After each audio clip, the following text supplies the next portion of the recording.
is Brannon Howse Live. Whether the issue is law, science, economics, history, family, social issues, education, religion, government, or national security, Brannon brings the issues of the day into clear focus through the lens of a Judeo-Christian worldview. And now, here is your host, Brannon Howse.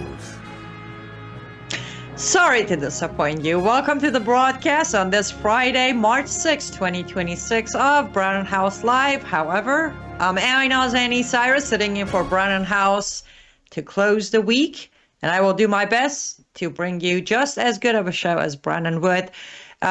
During the show, we're going to be joined by Aaron Labarco from Israel.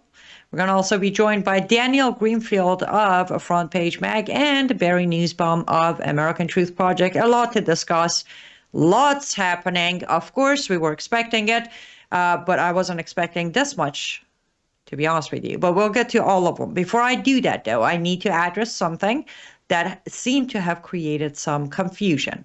Yesterday on Brannon Howse's radio, I said that there is a chance, there's a rumor, there's a talk that United States of America might arm and train the Kurds, militia Kurds, to play the role of boots on the ground inside Iran for both Israel and America. Then I continued by saying, depending on which militia group we're picking, this might be a very dangerous move, because if we pick the wrong militia group of Kurds, they have ties to MEK and they're going to work for MEK. Apparently, we have received some messages, emails, and comments saying that I was incorrect in that statement. So let me expand to make sure that you do know that I am very correct on that statement. First of all, I never said and never will say all Kurds. There is no all in any category of life or any category of people. What I mentioned was a specific group of Kurd militia, and that is the Komole.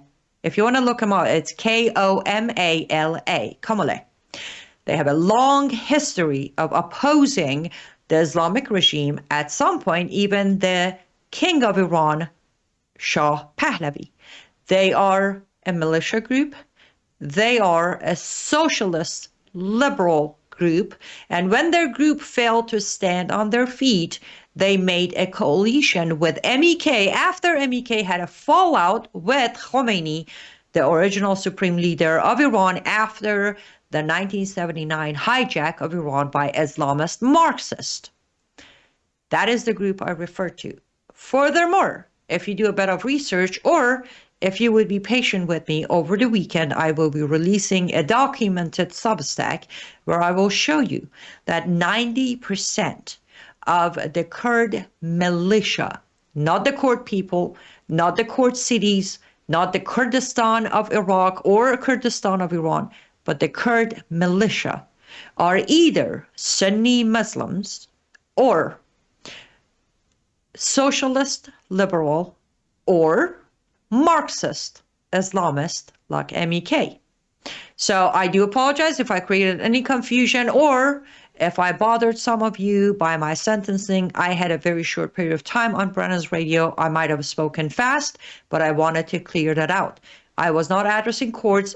I was addressing a specific group of militia that could possibly backfire on the decision of counting on them to be our boots on the ground inside Iran. I hope that cleared out any confusion or concerns. If not, please reach out to me, liveuptofreedom@gmail.com. That's liveuptofreedom@gmail.com. We can address it via email, or as I said, over the weekend, I'm going to do my very best to release that piece where we'll get into very details. As those of you who are familiar with my Substack, I put the receipt inside each article so we can come to understanding that I am not targeting a specific group of people. I do have very good friends who are Kurds. I had 3 roommates in Turkey during my refugee time who were all Iranian Kurds who had my back, kind of kept me safe. This was not targeted as Kurds, nor was it targeted. All Kurd militias are tied to MEK. That one group, Komole, again, if you look him up, you'll see that the socialist liberal Komole has been in coalition with MEK with promise of Masoud Rajavi that they will get their own territory to control inside Iran. And that promise is still on the table. And again, that will all be included on my Substack. I appreciate your patience, and I appreciate those of you who address your concerns through either Brannon's emails or my own email. Now, let's get to some of the possible not so great news of the day as we come to closing of the 7th day of this war. And to do that, joining me is Aaron Labarco, the Worldview Tube, a reporter from Israel, who comes on all times of day and night, mainly night. I feel so bad every time I bother him to join me at these time of the day and night, but he's such a trooper that he does join us. Hi, Aaron. How you holding up? Hey, Annie. Yeah, doing good, thanks. It's been a tough week, but an exciting week because of some of the incredible things we've seen in such a short time. We've celebrated Purim and the connections. Of course, it's far from over and there's a lot of unknown. And of course, the day after is a huge question mark, but yeah, I'm doing okay. I was in the bomb shelter a couple of times today, but the missiles, the ballistic missiles and the drones, they did a chart from day 1 to day 7, and they're getting less and far less and less and less and less. So that is a good sign, I think. And as our troops, as the American troops are continually pounding and penetrating in. And the latest I've heard actually is that a number of Revolutionary Guard officers are withdrawing. They're turning away from the fight. Did you hear about that? Yes, I did hear about some of the, I shouldn't say some, bigger than expected number of lower ranking IRGC soldiers who are becoming defectors. They're not necessarily aligning themselves with any other group, but they are announcing that they're walking away. They're putting down their weapons. And here's actually, I'm glad you said that, but here's a question I've been getting, and I have my answer, but I want to know your answer. Do you think that IRGC leaders are going to actually go after these soldiers who are walking away and kill them for us? Well, put it this way. If the IRGC officers are threatening protesters, then you can imagine that they will go after them. I mean, unless you have something behind your question that you know that I don't. But to me, why wouldn't they? You know, I guess if they're walking away, they're not being loyal to the cause. So I would imagine. What do you think? Well, I agree. They will be immediately considered apostates walking away from Islam, not IRGC. But the reason I asked this is when I started getting the second question was created in my head of, what are the chances that, because I know these are lower ranking soldiers of IRGC, but they're still trained with the same group of people. Can you imagine the beauty of potential internal fight where the lower ranking soldiers might kill some of the higher rankings before they walk?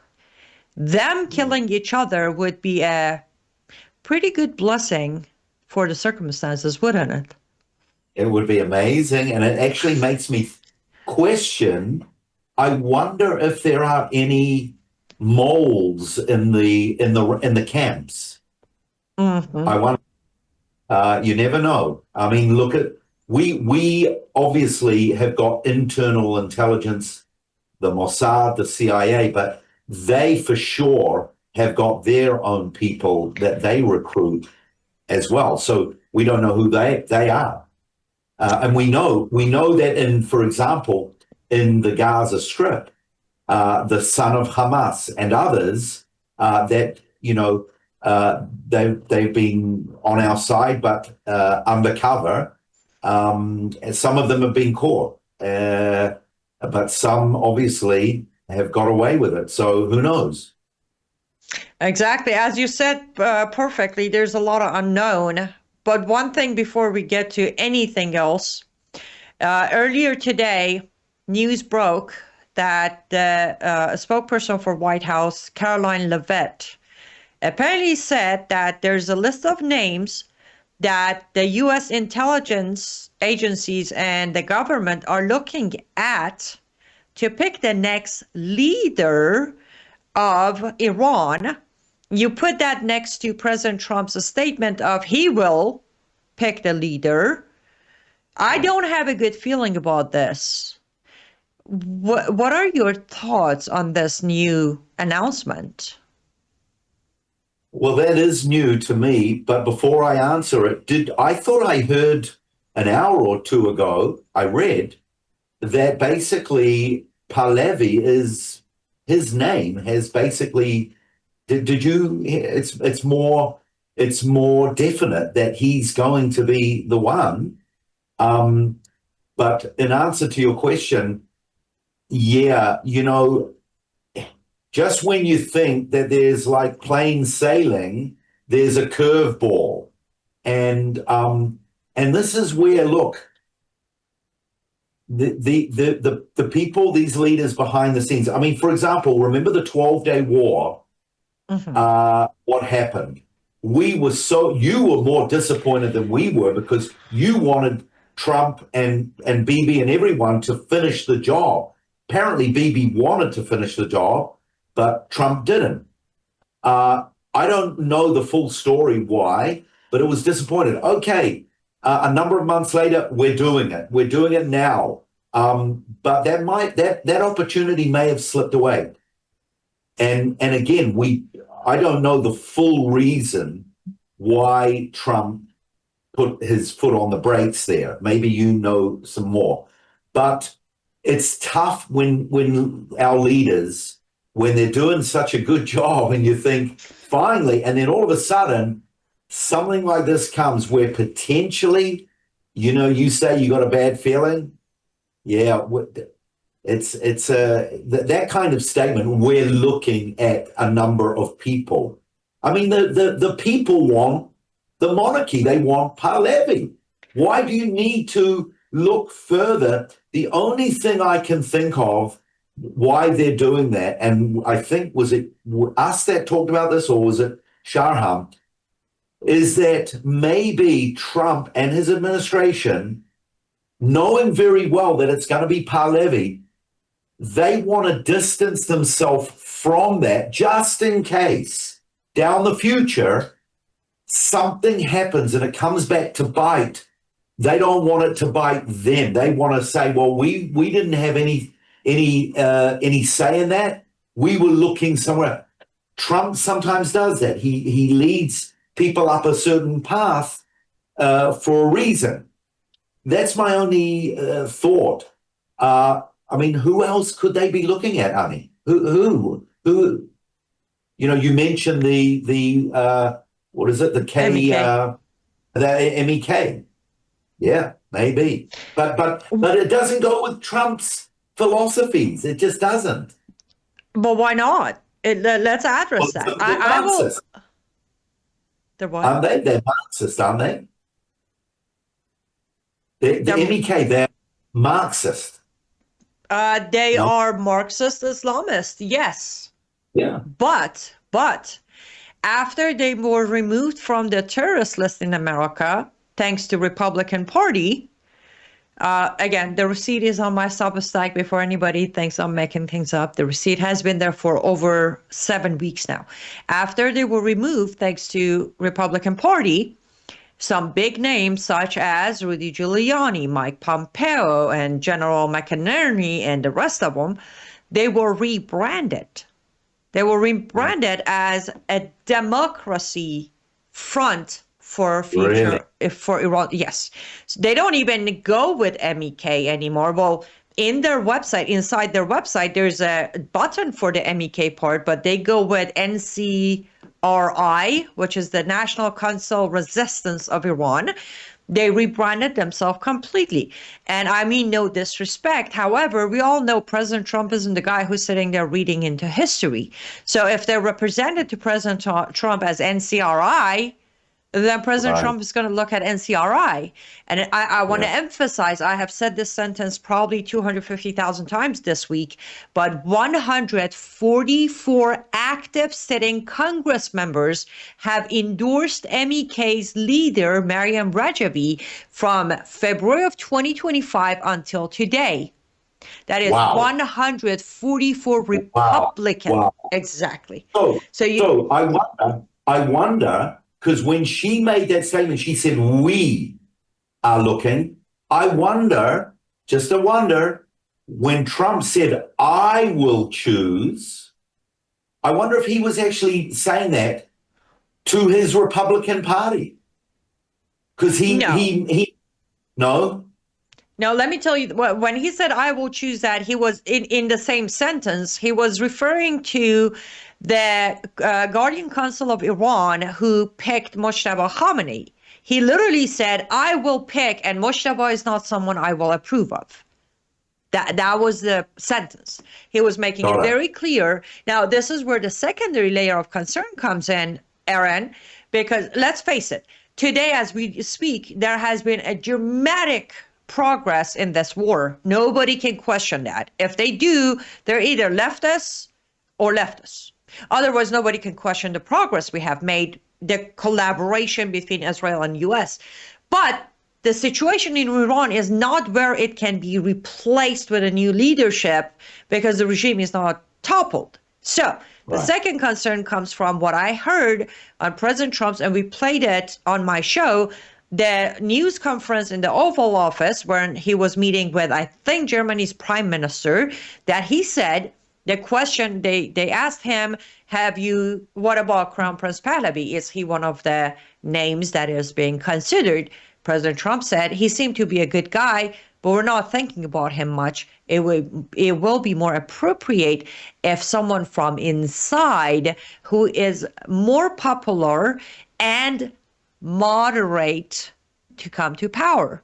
So the second concern is coming up, wait, are we going to fall for the moderate reformer group? Because as you know, and Brannon's audience, they're very well aware of this information, that Iran has the hardline party of clerics, and then it has the reform moderate. That's how we ended up with Green Movement in 2009. So is that where we're leaning on, where we can end this war? Kind of like what happened in Venezuela, right? We took out Maduro and then gave power to someone worse than Maduro, but someone who said, okay, we'll listen to you for a while. Is this where America is going? Is this where we're going to say, okay, one of the moderates from inside the regime, let's say Mousavi, for example, the man behind Green Movement, you are the new leader, and there's no more supreme leadership, there's no more Velayat Faqih, and you're the new leader, you're going to listen to what we have to say. Because that could match the scenario of few names. Because with MEK, there's just one name. That's Maryam Rajavi. With Crown Prince Pahlavi, there's just one name, Crown Prince Pahlavi. When there's a list of names, we're looking at moderate reformers inside the regime itself. How about that as a thought?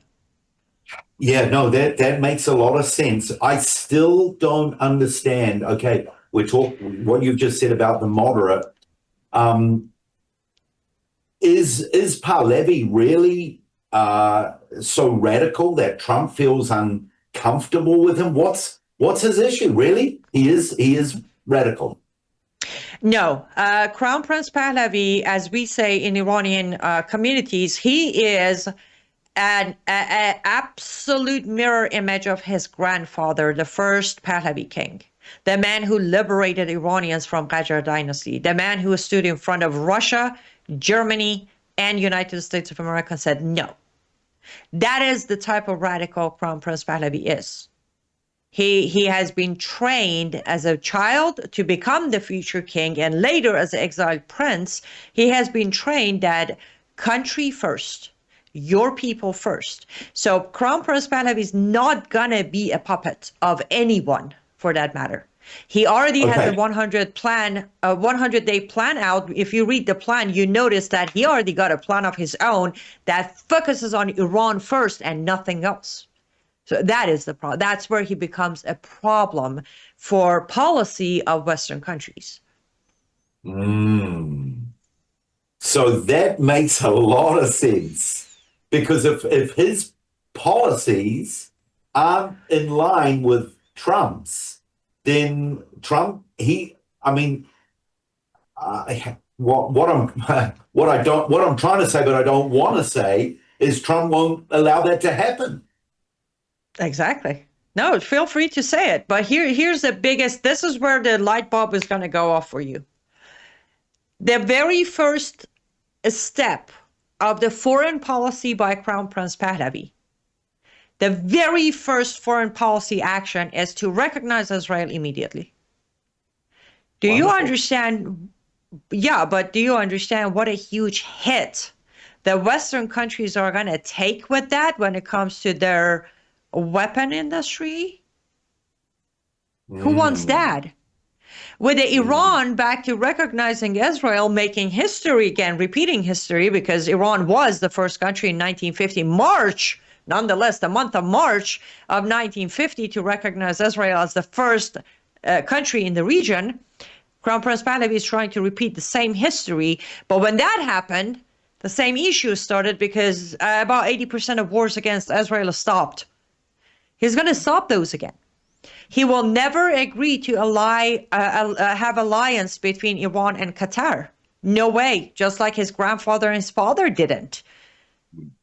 So that part of the collapse of Western control over the region is one of the main reasons that not just Trump, but majority of European, yes, he does have endorsement from 17 European countries, but none of the major ones. Right. But then we stand on the next question, because we all know publicly Israel has endorsed Crown Prince Pahlavi.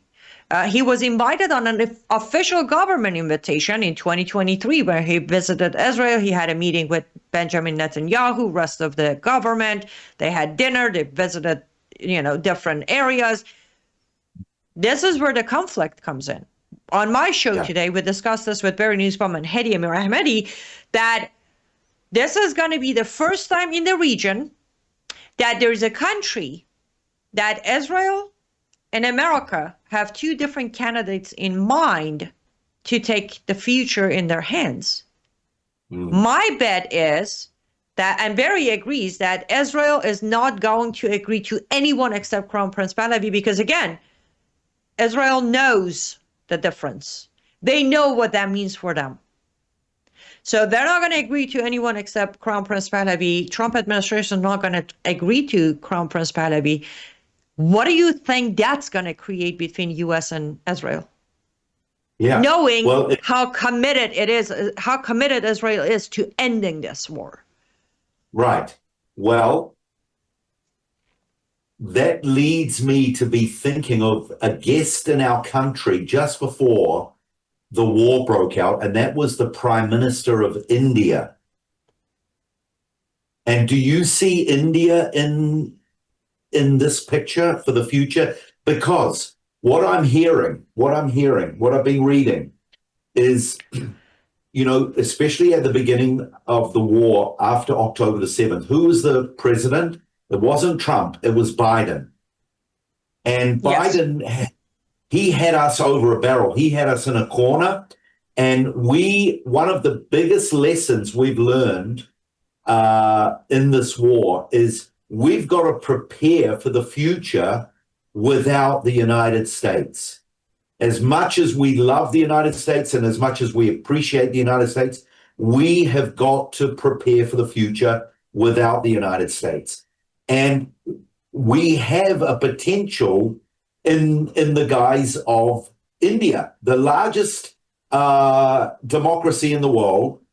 And I just wonder, what the relationship between Iran and India will be, whether India will be an ally of Iran. They're on the same border, correct? Yes. Yeah. So it's very difficult to judge the relations now because the last 47 years has been an Islamic regime. But I just wonder whether, because I know Israel have got big plans in regard to India, and there is a a program on the table. It's called the Peace Highway, and it's supposed to be from India to Europe, bypassing Russia, bypassing China. And so trade is going to be massive there. And even Saudi Arabia will be involved in that as well. So where do you think Iran will be in regard to the Abraham Peace Accords, Annie? Do you think that they will get on board? Well, let me address the India thing. Before our audience say, you don't know your map. I always say India share a border with Iran because Pakistan doesn't exist. Pakistan is India. Just for the record. Yes, if you look at the modern map, it says Iran, Pakistan, then India, but Pakistan belongs to India. Pakistan was taken away from India by force of Western countries because they didn't want to stand up to Islam. So they cut that piece of India out and gave it to the people that call themselves Pakistanis today. So sometimes I remember I need to explain why I say what I say. So that being said, India will absolutely be an ally of Iran. Again, reasons. During Pahlavi dynasty, they were allies. Not just they were allies, but actually the situation was great. The economic cooperation was strong and great. Also, historically, just like our historical ties to Israel, we have those to India. The first time Muslim Arabs invaded Iran, majority of Zoroastrians were able to escape to India, and India gave them safe haven. To this day, a lot of Iranians, third, fourth generation Indian now, are still Zoroastrian Persians inside India. So yes, there's a historical tie there, culturally pretty close.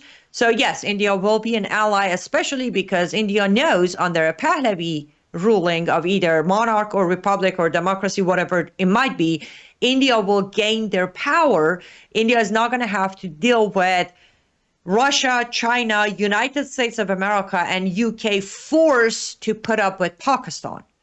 Pakistan is a tiny land between India and Iran. Can you imagine what's going to happen to Pakistan if they make one wrong move? Yeah. Exactly. Yeah. But Western countries don't like that idea either, Aaron. Would they? No. They have allowed Pakistan to build over 170 nuclear weapons. Western countries are going to have to pay the consequences for that. Yeah. I love what you said about Israel.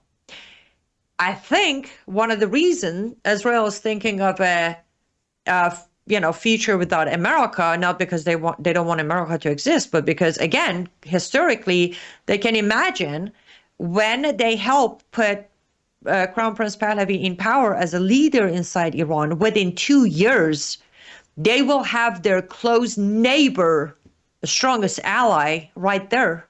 They won't need to follow the handcuffs put on them depending on who's in the White House of America anymore. Because genuinely, it's not even that long ago. You look at 50, 55, 60 years ago of Israel and Iran, they were not relying on America much. They weren't. Right. They started relying on America heavily because of the Islamic Revolution. So all of this makes sense. And my biggest concern is of this conflict. I said it on my show that I know Israel will win this one.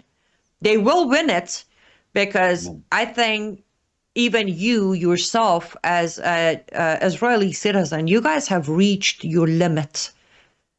And when there is a possibility of a proper replacement that's going to not just change the life of Iranians, but also the entire region, why would you not fight for it? Yeah, exactly.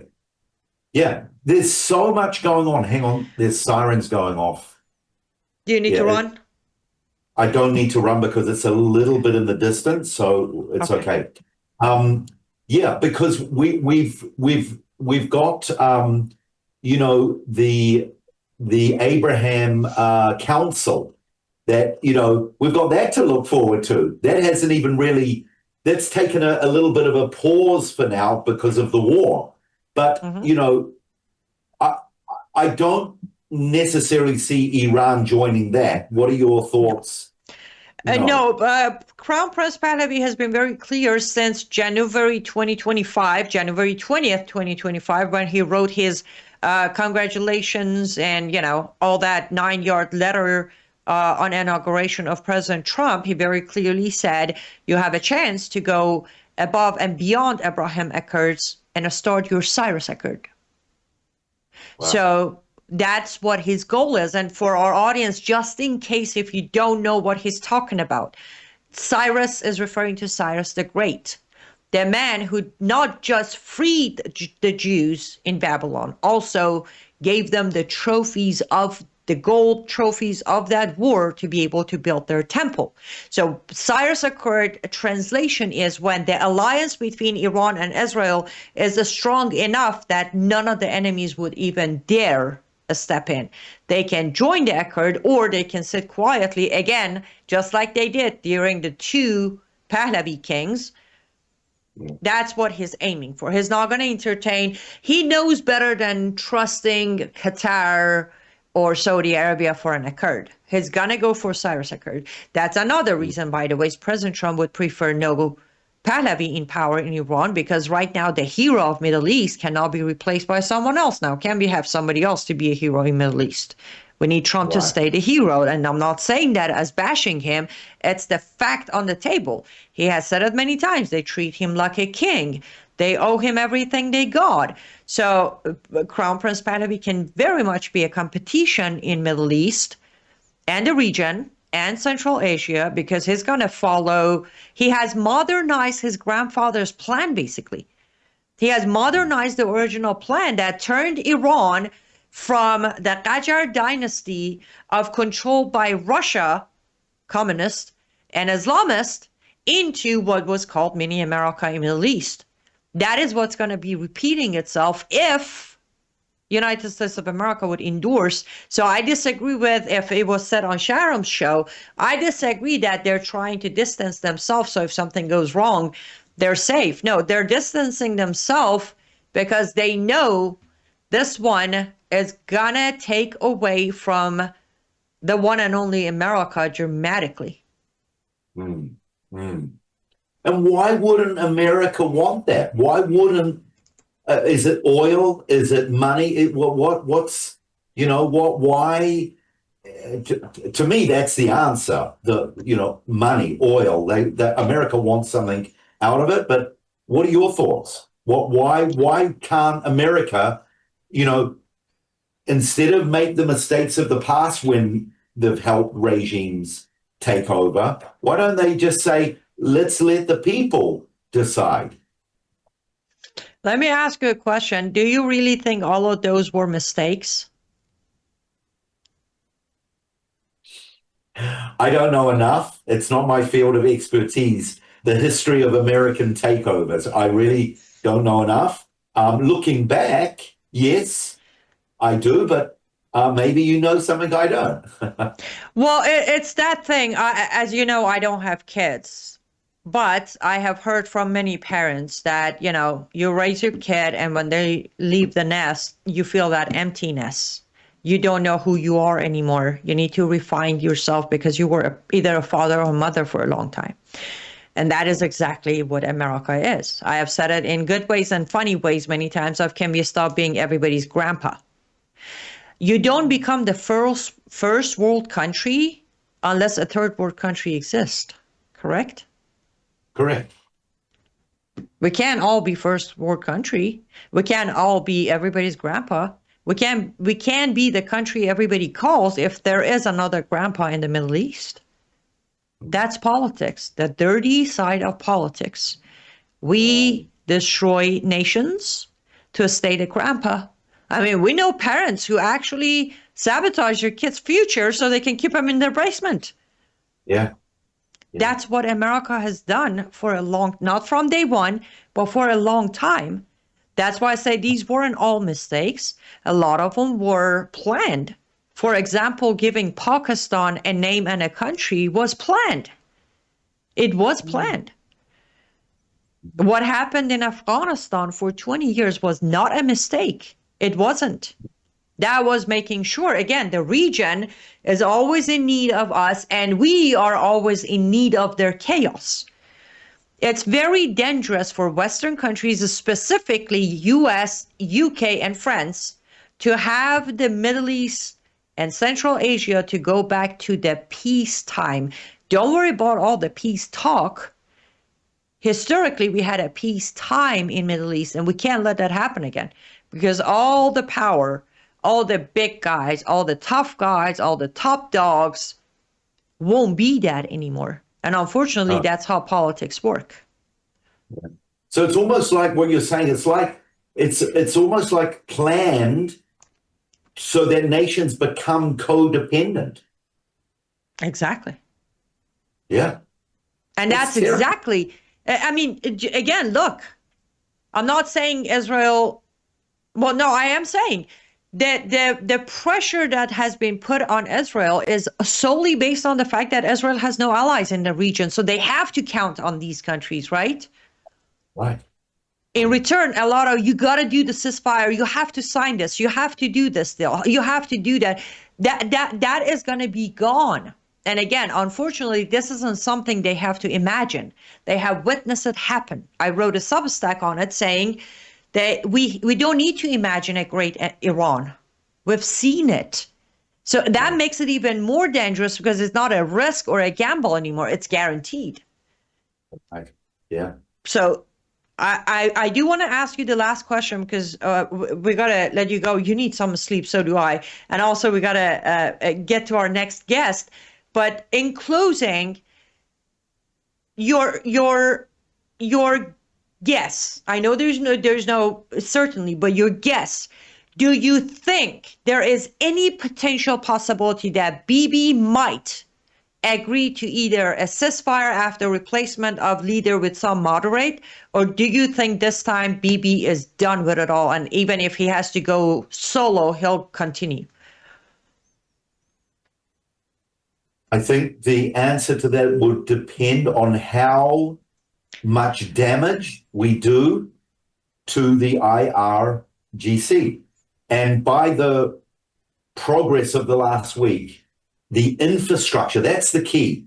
We have been destroying the infrastructure, the launch pads, the communication systems, the radar systems, the defense systems.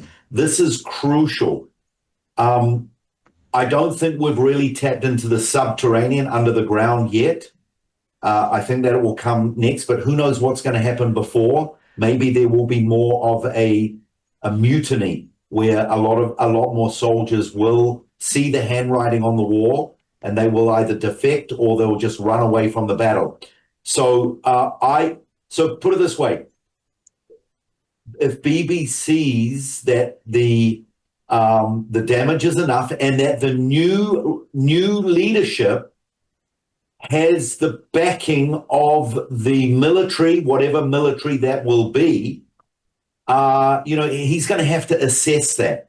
He's going to have to assess the clear and present danger, so to speak.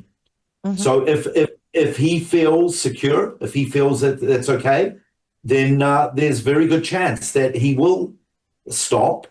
It all depends, at what point the new leadership is put into place. And I would imagine that that the two go hand in hand. That first we've got to topple the existing leadership. Once that is over, then you've got that vacuum, and then that's the time, I think, that they choose the new leader to step up. And it could go either way. It could go either way, depending on as I say, on the damage control and the assessment. So, but the sooner it comes, the better. That's for sure. Yes, it does. Well, as always, I am so appreciative of you, your commitment. I know all times you join me, Brannon, the radio, so we're grateful for you. Keep on staying safe, and I have a feeling over the weekend I might just call you again for joining me. Yeah, I'm more than happy to help, Annie. Great to be with you. Thank you. Absolutely, guys. Light to the Nations Ministry.com. Light to the nationsministry.com is where you can support Aaron. And also remember, Aaron comes on very regularly with updates from the ground in Israel, and Brannon does send him love offering often.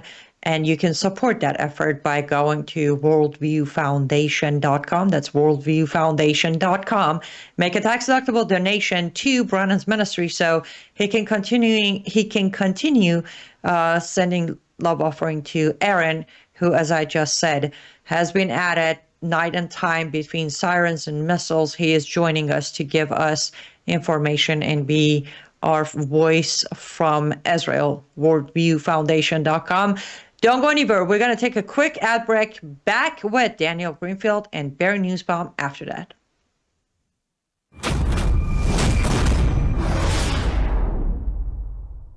News is moving faster than ever, and so are we.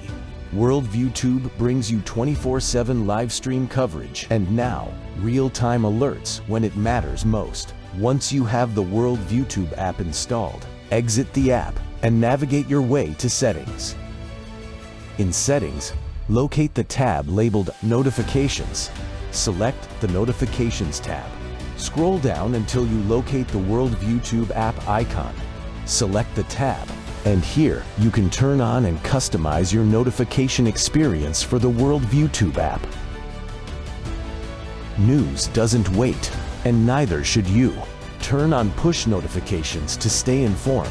Every headline as it happens.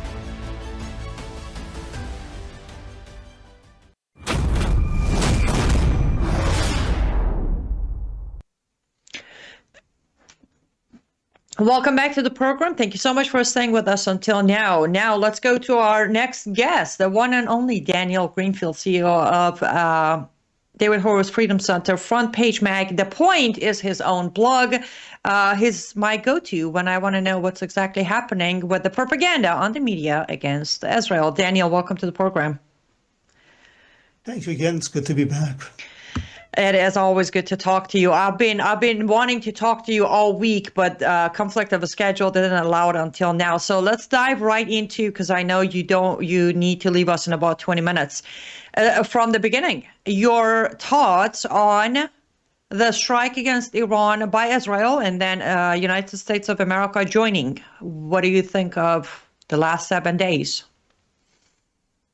Well, there was never any question that America had the military might, the firepower to take on Iran. For all that we were told that the Iranian regime was absolutely terrifying, it proved to be far better at killing unarmed women and girls than actually taking on soldiers or a first-rank military power. You know, we've had this over the years, all these threats. From the regime, if America strikes us, we will destroy it. If Israel strikes us, we will destroy it. It will be the absolute end and all that, raising the red flag of revenge. All of that really proved to be very, very hollow. But at the same time, the strongest asset of the Iranian regime is still within our own country, within the United States, which is playing out the very same game that they've played out after 9/11, that they play out after every Islamic terrorist attack. They try to undermine, they find ways to hollow things out, they invent atrocities, they create doubt, they create uncertainty, and they're doing this all, even as they deny it, they're doing this all in order to be able to keep this regime in power. Jimmy Carter was the one, Democrats, the left, were the ones who helped put this regime in power. They've protected it in the past, particularly under Obama. They're now once again actively protecting it, while at the same time lying about their intentions. Absolutely. And here's the thing. I'm absolutely biased, I'll admit to it, as an Iranian American who has the deepest passion and love for Israel. But narrative, right? Those who control narrative control the outcome. This was Israel dragging us to war. We dragged Israel to war. Does it really matter today for the fact that Iran has been a common dangerous enemy of both Israel and America? The Islamic regime dragged us to war. They dragged us to war 47 years ago when they attacked our embassy, took our people hostage. They've been dragging us to war ever since with repeated attacks over and over again. I've estimated about 869 American military personnel were killed by Iran through the actions of Iran over the years. They've continued killing us. Joe Biden, who was absolutely the Iran lobby's man, they were backing him all the way back about 20 years ago. They intervened in the last election, the previous election before that, to help Biden win. They did everything possible, and Biden did everything possible for Iran. Nevertheless, Iran continued attacking American troops. They killed 3 American troops in the Tower 22 attack in Jordan. So doing nothing, appeasing Iran, none of those things has actually worked. None of those things has actually meant that Iran would not attack us, just the opposite. Iran has been dragging us to war all this time, and it's about time we fought back. Exactly. Amen. Agreed. See, this is one of many reasons I love discussing things with you, because you get it. Now, let's come to the achievement. Again, we expected this from the left. They always hate it when we're winning, when we're doing the right thing, when we're securing our country. But even some of the conservative outlets are now coming out with complaints and, negativity.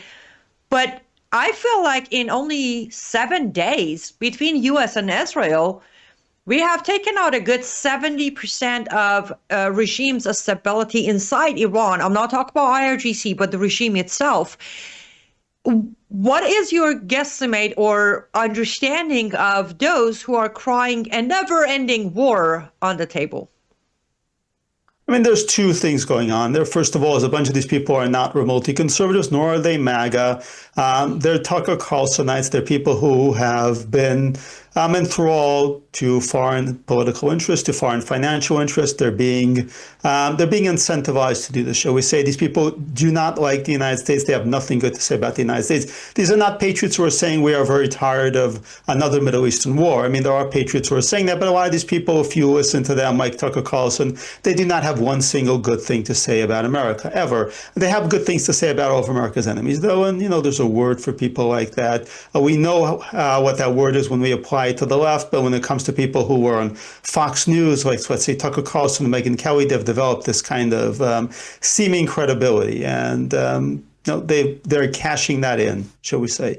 There are other people who are legitimately, concerned. Why are we fighting yet another war? They think that this is the Iraq war over again. It's not, but at the same time, those concerns are understandable. It's understandable if you look back at the Iraq war and you're hearing some of the same rhetoric now. At the same time, there are fundamental differences, one of which is that President Trump is not intending to actually deploy any kind of ground troops. This is not a regime change, nation building thing. Also, the Persian people and the Arab people are also very, very different. They're different culturally, they're different historically. It may not be as obvious, if you've never been to the region. If you're not familiar with the region, it's just as a lot of people say another Middle Eastern country. But we are talking about the people with an ancient culture and civilization, one that is quite capable of self-governing, that was quite capable of self-governing until various jihadists with backing from the Western left took it over. And all that's being talked about when we say regime change is not, we're going to teach people how to practice democracy. We're just removing a Islamic terrorist group, a local version of ISIS that has taken over a great country and a great civilization and ruled through sheer terror. Absolutely agreed. And now, of course, there is a lot of words coming out of the White House from President Trump himself or Pete Hegseth or other officials. There is a drop of word of possible boots on the ground. It hasn't been clear if it's going to be IDF, it's going to be American soldiers, it might be Kurds who might be armed, but that has rattled the boat for many Americans and Iranians, both.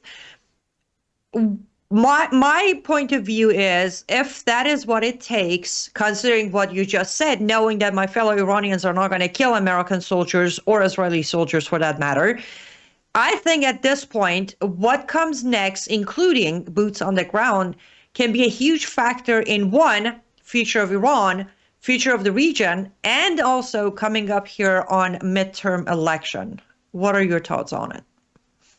I am very skeptical that we're actually going to deploy in any significant numbers into Iran. I've heard this talk. I am very skeptical about it. If we do any kind of boots on the ground, it's going to be a few special forces operations similar to what happened in Venezuela when we took out Maduro. I don't think there's any appetite, and I think this administration has no interest in any kind of serious, boots on the ground military intervention. And frankly, I don't think that it's necessarily needed anyway. The IDF is certainly not going to do anything beyond what they've done before, which is also special forces operations targeted at very specific regime figures. Again, I don't see any of that happening. I mean, there may be some scenario where there's some kind of peacekeeping force after the regime falls, but even that, I think, is extremely unlikely. I think the people in the Trump administration are putting this out there to rattle the regime, to convince people associated with the regime that it's time to cut their losses. I don't think it's happening, but of course, I could be wrong. I've been wrong plenty of times, and President Trump certainly behaves in ways that can be unprecedented. My own guess would be that this is not something that's actually happening. Agreed, but bottom line is, even if it comes down to it, as you said, to just few underground operations to take place, I feel like this has to end. And again, I admit that I'm biased, but even if I put my bias aside, this time around, this operation needs to go to finish line. Otherwise, the backlash here inside America could be more than what President Trump and his administration could handle. Or am I just making things up in my head? I think Trump is not, despite his statements, really planning for a long-term war, especially with the midterms coming up. I think this is going to be a limited intervention. Again, I could be completely wrong. Hopefully, there will be enough to topple the regime.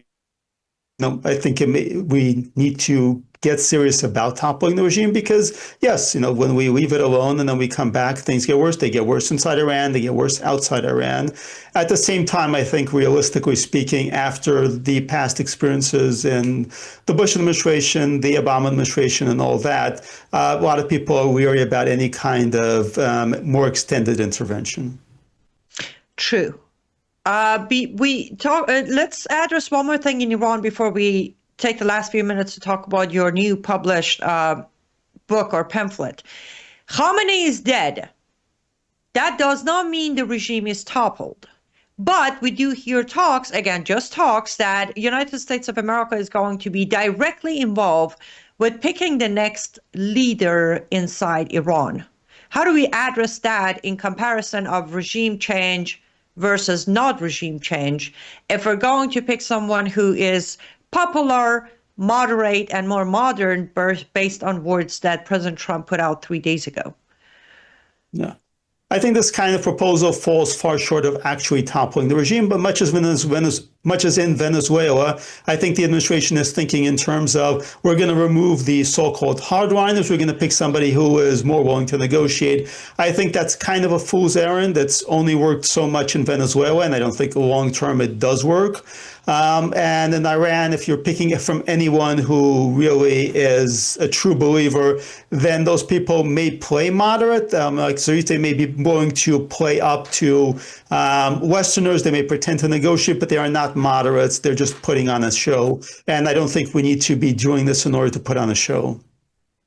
Agreed. Well, at this point, as you said, we might both be wrong. Hopefully we are. Hopefully this will be a complete change of regime, and they will, both Israel and America will allow Iranians to pick their next leader. But let's move into the country for a minute, because as much as this war is getting 90% of my attention, America still needs a lot of work inside. You published am I correct, you call it a pamphlet? Mm-hmm, yes. Pamphlet. Small America. Tell our audience about it. Clearly, the cover itself tells us the story, but tell us about the pamphlet and why is this even a need? Like, why haven't we addressed this yet? Well, we're addressing it, but it's a huge fraud. It's massive, and there's more to it than just what people realize.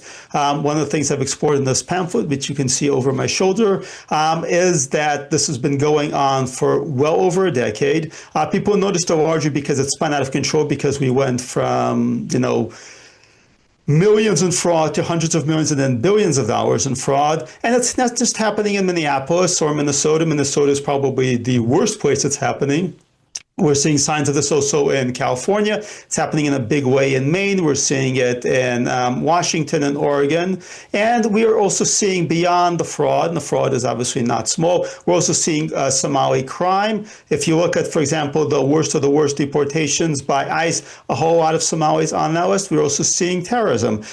There were 4 Somalis that were actually in Gitmo at one point. There were major Somali terrorist plots, including one that was recently planned to become an airline pilot in order to be able to crash a commercial plane into the Bank of Atlanta building, a Bank of America building in Atlanta, which could have killed thousands of people. We very narrowly dodged another 911 last year, and most people don't even know about it. So part of what Somali America is out is to spread this kind of information to get the word out there. Well, I always appreciate everything you do because you write brilliantly, and I'm glad you put this out. But let me ask this question. So recently, President Trump sent ICE to Minneapolis. There is that what I call a charade by the governor and the police commissioner and all of that, and then we pulled ICE out. How far can we constantly fight the state itself until somehow, somewhere federally, we can clean this up as far as deportations and arrests come to picture? So when President Trump sent in ICE, the attempt there was to break up this kind of sanctuary state situation where you had criminals that were being protected by the state. And the left, of course, threw everything at it. They created their martyrs. They violently assaulted ICE personnel in order to prevent this from continuing, in order to protect their sanctuary state. And despite sanctuary, they were protecting largely criminals, despite what people tend to hear in the media. At the same time, I think it's pretty clear that the political strategy behind that, we're going to get the worst people, we're going to get the murderers, we're going to get the rapists off the street, has not worked largely because of media propaganda. So you have to actually go after the people at the top, the people organizing this, the people coordinating this, the people who were themselves complicit in the fraud at the level of Governor Walz, at the level of people right below him, including his lieutenant governor. You have to go after those people because specifically trying to score political points by going after the worst monsters on the street is not working when you're entering occupied enemy territory, which is really what Minneapolis is. Correct. And I'm sure, Illinois and California and New York, they're all going to follow the same path, which if I tracked it correctly, we were planning to send ICE there too, but then there was a hold on it, at least temporarily. So let me ask you this, coming up here on midterms, I know California is somewhat, at least on the paper, looking pretty good on the governor by Steve Hilton leading the race. But do you think after everything we have watched in the last 2 years, the members, the citizens, the residents of these blue states or sanctuary cities are going to finally make a difference? Or do you think with election fraud on the table, there is no hope for any flips in these states and cities? I mean, remember that very recently, Californians, or at least seemingly Californians, backed Newsom's gerrymandering, which basically eliminated what was left of Republican seats in California. And California voters voted for this. They voted for pretty much every single tax hike. With a few exceptions, they voted for every bad policy. Again, with a few exceptions, they voted to finally re-legalize shoplifting, stealing up to a certain amount of hundreds of dollars of stuff. They voted for pretty much every disastrous proposal that's been out there. They've kind of held the line on property taxes that would be aimed at them personally. So I'm not exactly holding out a lot of hope for Californians voting for the right thing. I used to be in California. I used to, agonize over every election, and every time, it was bad and bad and bad and bad and bad. Basically, California is a one-party state. There's multiple reasons for that, including voter fraud, including ghost districts. But the bottom line is a lot of Californians still continue voting for bad things. They continue listening to what the media tells them and voting for that. I know, but the confusion for me is they do this and then they pack up and they go to good cities in red estates and try to turn them into what it was, which is the same as the illegals who come here and bring their culture and disaster to our country. I guess it's a kind of a never-ending loop until, I don't know, when do you think this is going to end, or at least start to shift?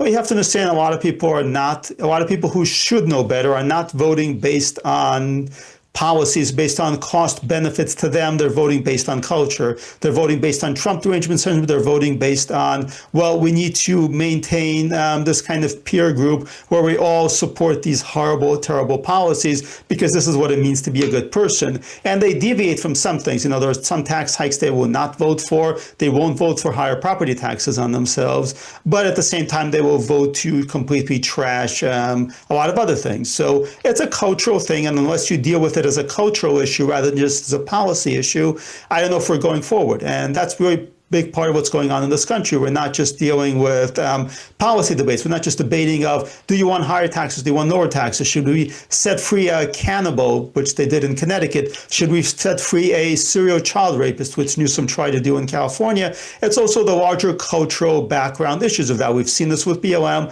We've seen this with COVID. We've seen this with the whole trans issue, where you've got a significant percentage of the country to go ahead and say, well, no, really, women don't exist. You know, and I've had these conversations with people. There's really no differences between men and women, and that's obviously insane. But if you are wired into this culture, then you believe insane things, and that's the problem we're dealing with here. Agreed.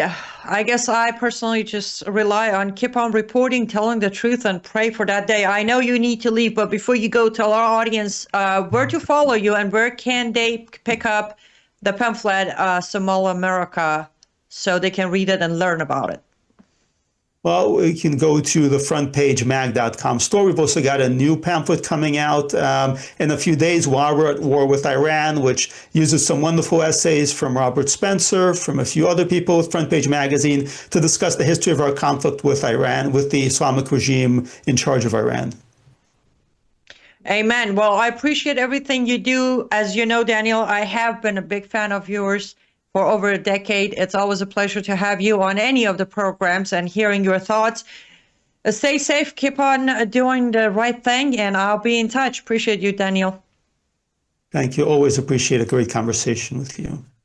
Absolutely. Guys, head over and, well, as I said, I've been following Daniel. I came to know Daniel over 14 years ago while producing the Glazov Gang, and I have followed him. I really enjoy his point of view. He kind of, I'm nowhere near as brilliant as he is, but his style is the same as me. He doesn't beat around the bushes. He gets to it. He gives you the point, shows the receipt. And though, as I said, heavily, I'm covering the war in Middle East, but America still needs a lot of attention. And I was very happy when I heard about his pamphlet, Small America. So go to frontpagemag.com. Grab a copy, just follow Front Page in general, and specifically if you want to follow Daniel, his blog, The Point, is where you get a lot of good information. And again, he has a lot of insight, as we just briefly touched on. He's got great insight when it comes to the region, Israel, Gaza, Hamas, Iran, Hezbollah, Lebanon. Great source. And again, I always feel great when I have a few moments to talk to him. And of course, in a minute or two, we're going to be joined by Barry Newsbomb, who's no stranger to our network here. He has been on my program plenty of time, on Brannon's show before, and he also has some really intel that may not be found easily online. So that's what I wanted to have him on. But before we bring Barry on, I want to remind you that this network is here because of you. So pick your favorite way of supporting Worldview Tube. There are many different ways. Of course, the very first way to support a network that is bringing you the truth, different experts, different faces, different voices, different information. The best way is to be committed to that network by watching the shows, sharing the feed. We are on worldviewtube.com, but we're also on Worldviewtube, Rumble, YouTube, X, Facebook, you name it, we're out there. Also, Worldview Tube app is out for free. All you need to do is go to your App Store, download it, turn on your notification, and you're good to go. That's the step one of supporting this network, because algorithm is picked up by number of audience, likes, comments, shares, and spreading the message. But if you want to get behind this network financially, that is very costly. Remember, I've always told everybody that we get it for free. We being the host, like myself and Tamara Scott and Andy Woods and Rob Maynis. We are all here. Of course, tonight I'm on Brannon's show, but I'm on my show also here because Brannon is extremely generous and he cares about our voices to get out there. But for him, it's a lot of financial cost to keep the lights on. And I mean, literally keeping the light on. Worldviewfoundation.com is one of the best ways, because that way you also get a tax-deductible receipt for your donation. That's worldviewfoundation.com, where you can make a tax-deductible donation. You can either just make the donation right there online, or you can pick up the phone. There's a phone number where you can call, or you can write a check if if you prefer writing a check. There's an address on the website where you can send that donation. It is tax-deductible, as I said. It goes to Worldview Foundation, the ministry, the church, and then from there, the support comes through the network. That's worldviewfoundation.com. Perfect. Let's go ahead and bring on Barry Newsbomb, the founder of American Truth Project, great friend of mine for over a decade now. I feel old, but that's all right. I've been meaning to have Barry on for 9 weeks now, but we got him now. Barry, welcome to the show. So good to be with you again. And I don't even know where to start. There's so much going on. So it's all up to you, Annie. You lead the way and I'll follow. You got it. First of all, it is absolutely great to have you back on, though it's not my show and I have the honor to sit in for Brannon Howse tonight. It's still good to hear your thoughts. Let's start from where we always start. You have inside information. You have personal ties to what is happening in Middle East. So let's start with, how are you feeling? Where are you at? Where's your mind at with everything going on in the last 7 days? It's an extraordinary change in the world that we are experiencing. I am so thrilled for a number of countries, starting first with the 90 million people who have lived for 47 years under a horribly Nazi-like regime. The joy in the streets, the joy from the balconies, from inside of Iran, and from the Iranians who have escaped the dreaded mullahs and are in the diaspora around the world, there's literally unanimous gratitude to the military might of the United States combined with the IDF. The idea that their liberation is at hand is something that the whole world should be celebrating. Sadly, the whole world is not celebrating, but the people that understand what has gone on there and have a human side that is active are universally grateful to the leadership of Donald Trump. Yes, and I'm going to add this because I've been on it. Like from day one, I say that equally, when you watch the video of Iranian people inside Iran or outside of Iran, you hear Bibi's name and Trump's name at the same time. This is what the proudest moment as an Iranian, as a proud American, and with the deepest love for Israel. I am so happy when I watch this, Barry, because finally, for once, even I have criticized Trump so many times, but an American president has decided to say, you know what, Israel, we follow, go. Look at the amazing results we're watching. One time, one American president says, fine, you lead, we follow. And look at this operation in 7 days, Barry. As you know, I've been posting like non-stop, getting reports. You don't see this. The achievement is, I can't even comprehend. Like by the time I report this IRGC building down, the next one pops up, next one, 120, 127, 128. It's amazing. And this is what real alliance should look like, right? 100%. And I have to mention, and kudos to both leaders, Bibi Netanyahu and Donald J. Trump. Donald Trump is only the most recent president to say, no nukes for Iran. We won't tolerate it. But it was lip service going all the way back to Bill Clinton and George Bush and Barack Obama and Joe Biden. They did nothing. In fact, they literally, and I speak specifically about Biden, obviously, and Obama, they facilitated the nuclear weapons development by dumping trainloads. I shouldn't say trainloads. Those were aircraft full of cash. And it was given to them, and it had the same effect of what Clinton did with the North Koreans. We're going to give you relief. We're going to release your money. We're going to release for sanctions. And you promise to be nice to the world and don't promise to destroy us anymore. And don't chant death to Israel in the United States anymore. And stop attacking your neighbors and stop facilitating worldwide terror networks. And you can't negotiate with insane Nazi-like people that are apocalyptic, that believe that the only true God is the one they follow, and everyone else needs to be subjugated and or destroyed. Donald Trump has well, as they say in Spanish, the cojones to do something about it, and he finally did. And that's why I've done a number of videos on this, Annie, and obviously you speak Farsi. The songs and the chants of Iran are all about Bibi June, which in Farsi is Bibi our beloved. It's the most popular song in Iran. They chant it by the millions in the streets. They are so grateful. Bibi could run for prime minister of Iran and would be more popular there than in Israel or the United States.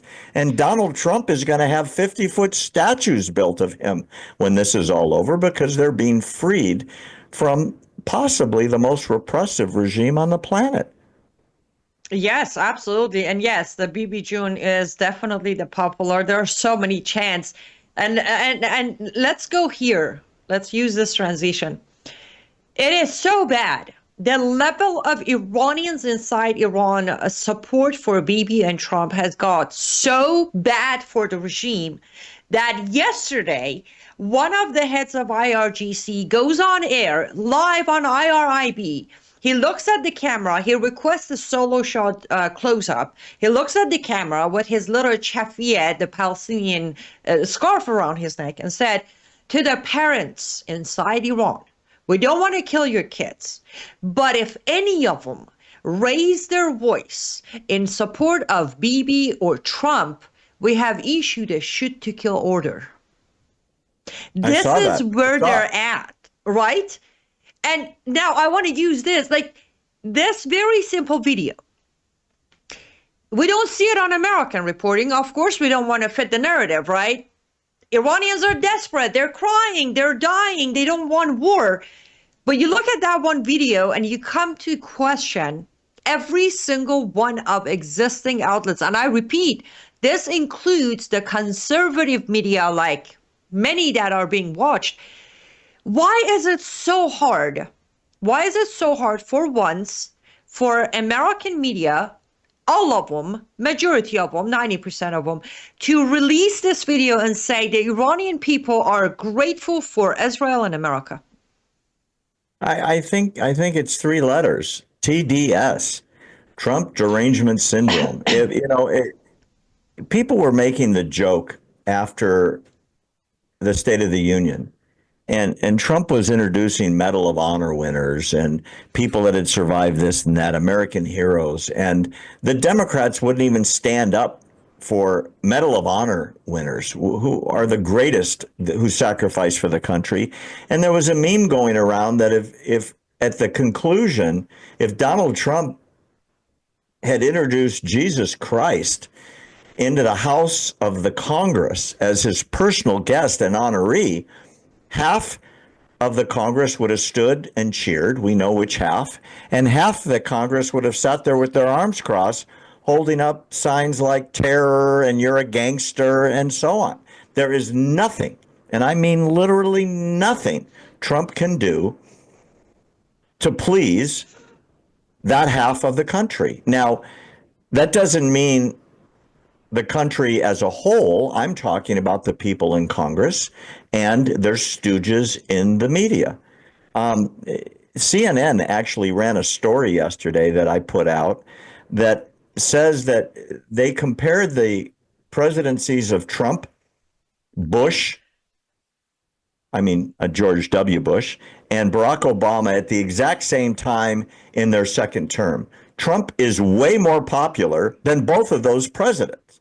But you don't see these stories out there because the mainstream media hates Donald Trump, whether it's the nightly news or the nightly comedians. And you're right, Annie, these stories about BB June or the delirium in the streets ought to be reported. And I saw this guy on the news saying, we don't want to have to, but we will slaughter your children for exercising free speech. We will slaughter your children.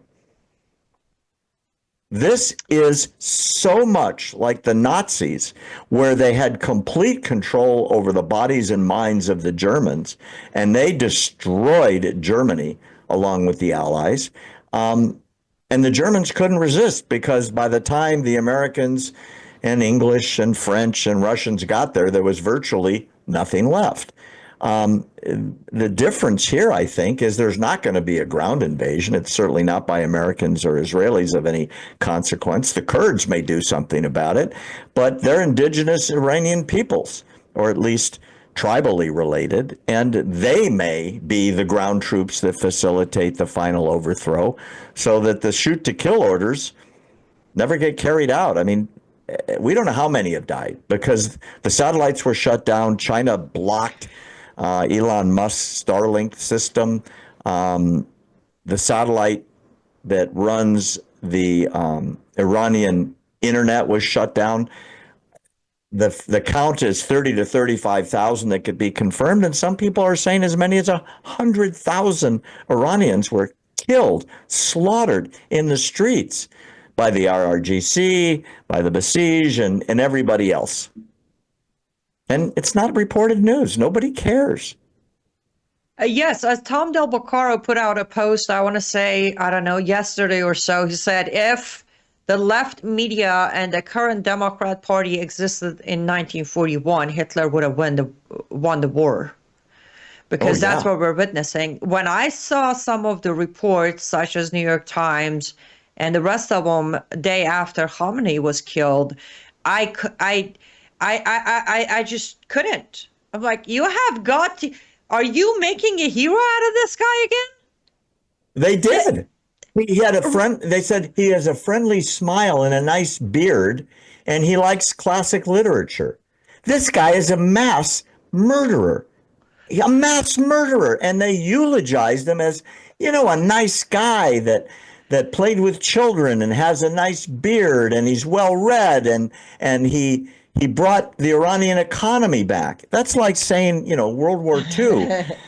Adolf Hitler died in the bunker, was known for building the Autobahn. Yes. By the way, Hitler, he did build the Autobahn, and he also had responsibility for 100 million people dying. I was just about to say, and they are correct. Khamenei, when he was a young boy, was very, he actually at some point he started writing poems himself. But that did not stop him from killing and killing and killing some more and killing some more and killing some more. On last breathtaking, he's just ordering a drop of missiles at every neighbor country they can reach. So, but that's the thing. It comes back. Earlier today, I was on a show with Aisha, and I told her, I said, I can't help but to think everything we say is correct, but it comes down to one major factor, which is a message to all of our parents out there.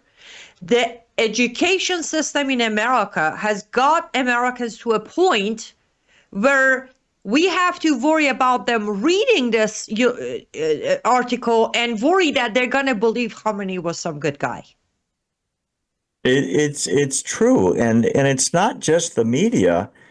I shouldn't say mainstream media. You have people like Tucker Carlson coming out and saying that no one wants to overthrow the Iranian regime except for Trump at the direction of Bibi Netanyahu, and that's insane. Steve Witkoff, who was our lead negotiator with the Iranians in Qatar and then in Oman said that, and he went public with it. The report is out in the press, although I don't know how publicized it is.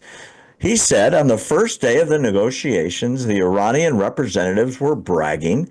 They had enough enriched uranium hidden away in the mountains to build as many as 11 nuclear bombs that they could have ready within a week. That's when the negotiations started. And with the ballistic missile delivery capacity they have, they could hit all of Europe, all the way to Great Britain, obviously everybody in the Middle East, and supposedly China has been negotiating a contract to deliver the hypersonic ballistic missile technology that would allow an Iranian missile to reach the east coast of the United States with a nuclear bomb on top. The idea that this didn't concern the American homeland and had nothing to do with preserving security and the survival of America is insane. And yet you have people like Tucker Carlson making up stories to embarrass the president, embarrass the American military, and demonize Israel. Thank God Israel has as much intelligence inside of Iran as they do, or probably America wouldn't even have known how bad it was. Exactly, and that's the thing. You say Tucker, I'll go even a step further. I talked about this on Brannon's show or radio a few days ago. Here's where things get worse. Newsmax, OANN by show of Matt Gaetz, Real America Voices, I think, called Steve Bannon's channel. They are Fox News. They are killing themselves promoting and endorsing MEK as the future of Iran. I'm like, I'm sorry, what? Newsmax? OANN? You see, that's why I say it's not just the left, it's not just the mainstream. The conservative alternative media has joined the narrative that should never be spread in, and I want to be very clear, Barry, we both know it's impossible. The whole world can gather to try to get MEK to be in power in Iran, and Iranians are not going to let it happen. My worry is when we're pushing this narrative in America, what is MEK going to do in America when they fail to deliver the promise? Look what they did to Khomeini when he didn't give them power. Are they going to terrorize America and Americans because American Republicans who endorsed them and promised power in Iran failed to deliver? Well, that's an interesting question as to who fills the power vacuum when the mullahs are no longer able to control the country. And the very interesting development yesterday is Trump came out and said, I, meaning Trump, will need to approve, just like I did in Venezuela, who takes over. And I am, I should say, concerned as to who's going to have Trump's ear, because it's not just that you kill the bad guys and you eliminate their ability to terrorize their own citizens for another 47 years, but God forbid, after all of this treasure and lives are lost, that we get somebody as bad. And, they just change uniforms. It kind of reminds me a little bit of Syria, where Syrians get rid of Assad and then they get a terrorist running the country. And as Trump called him, a good-looking guy in a nice suit. He's a terrorist with blood on his hands. There's pictures still of him out there holding the severed heads of his enemies. And now he's president of Syria. And God forbid that happens in Iran. It's really critical that we not only see this through to the end, and the IRGC is gone and all of their structure is no longer able to control the country. And step two is, what comes next? You want to end up like after World War II, where you have a reformed Japan, that you have a reformed Germany, that you have a reformed Italy. All of them are our allies now because the Americans did it right. But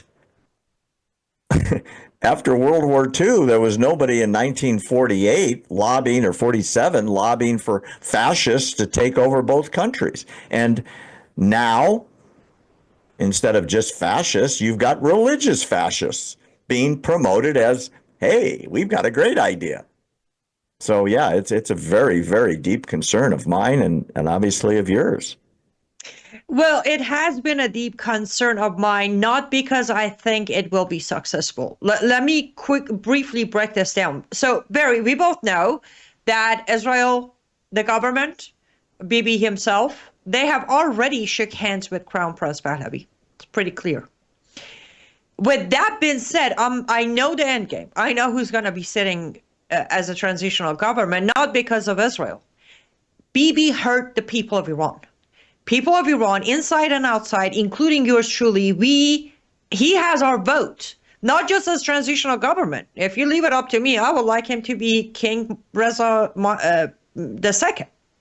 But that's for another time to argue.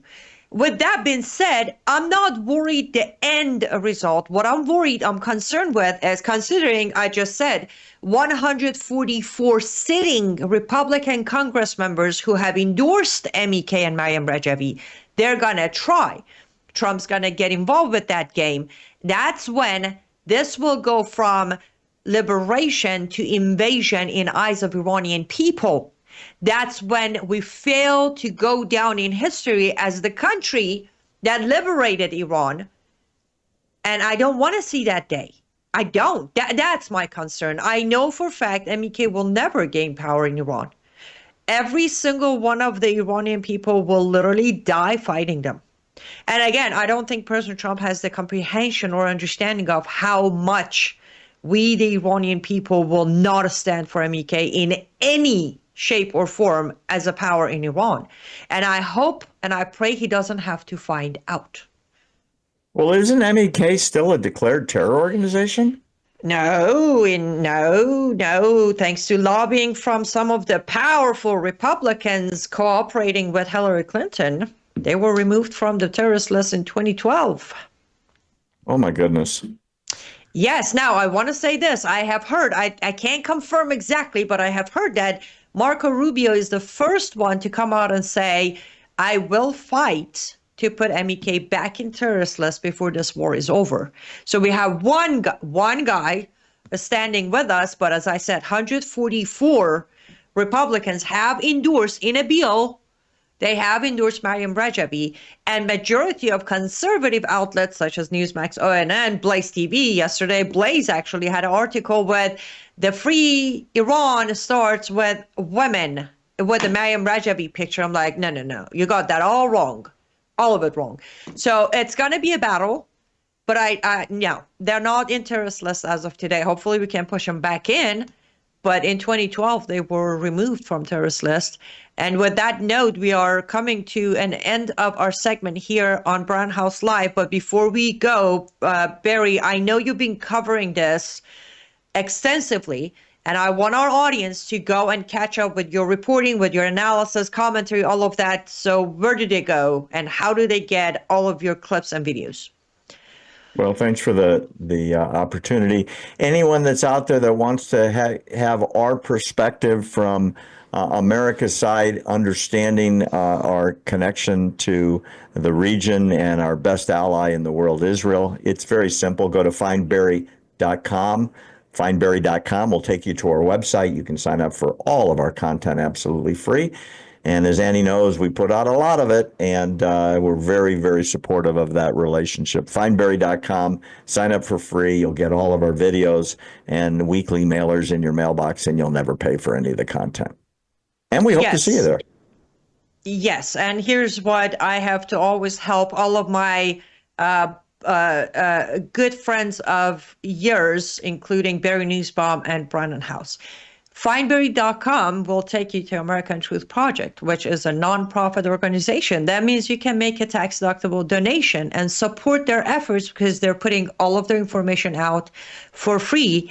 So I will encourage you to go to findbarry.com, subscribe for free to their newsletter, get all of their videos, but also make a contribution that is tax-deductible so Barry can continue doing what he's doing. And I'm telling you, genuinely, he does have inside information. He's very humble. He won't brag about it, but he does have inside information that you won't find anywhere else.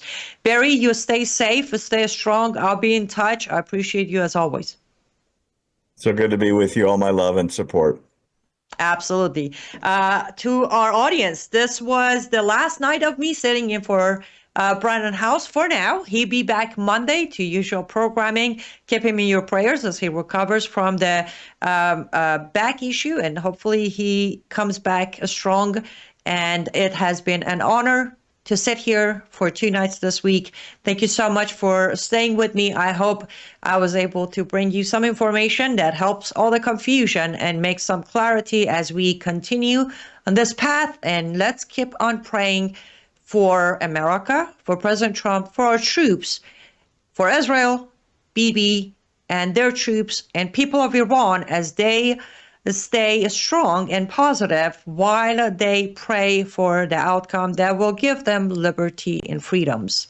Thank you so much. Have a great night. Have a great weekend, and goodbye.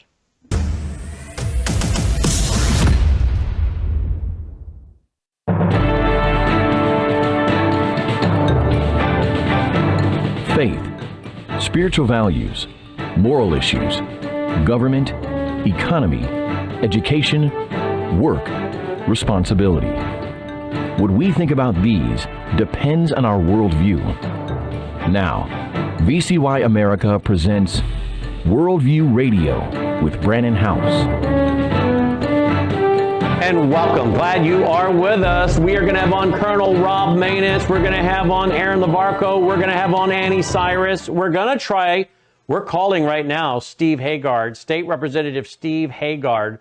We're calling him right now. We'll see if we can get Steve Haggard on. Testing 1, 2, 3, calling Steve Haggard. If you're listening on the Huron, South Dakota station, or the one in Sioux Falls, or if you know Steve, let him know Brannon Howse is trying to get you on so we can all have a great big party and celebrate the removal of Kristi Noem. Woo-hoo! Yes, happy day. What makes me want to break into that song? Happy day. It's a happy day because this lady I don't think should have ever been picked to begin with.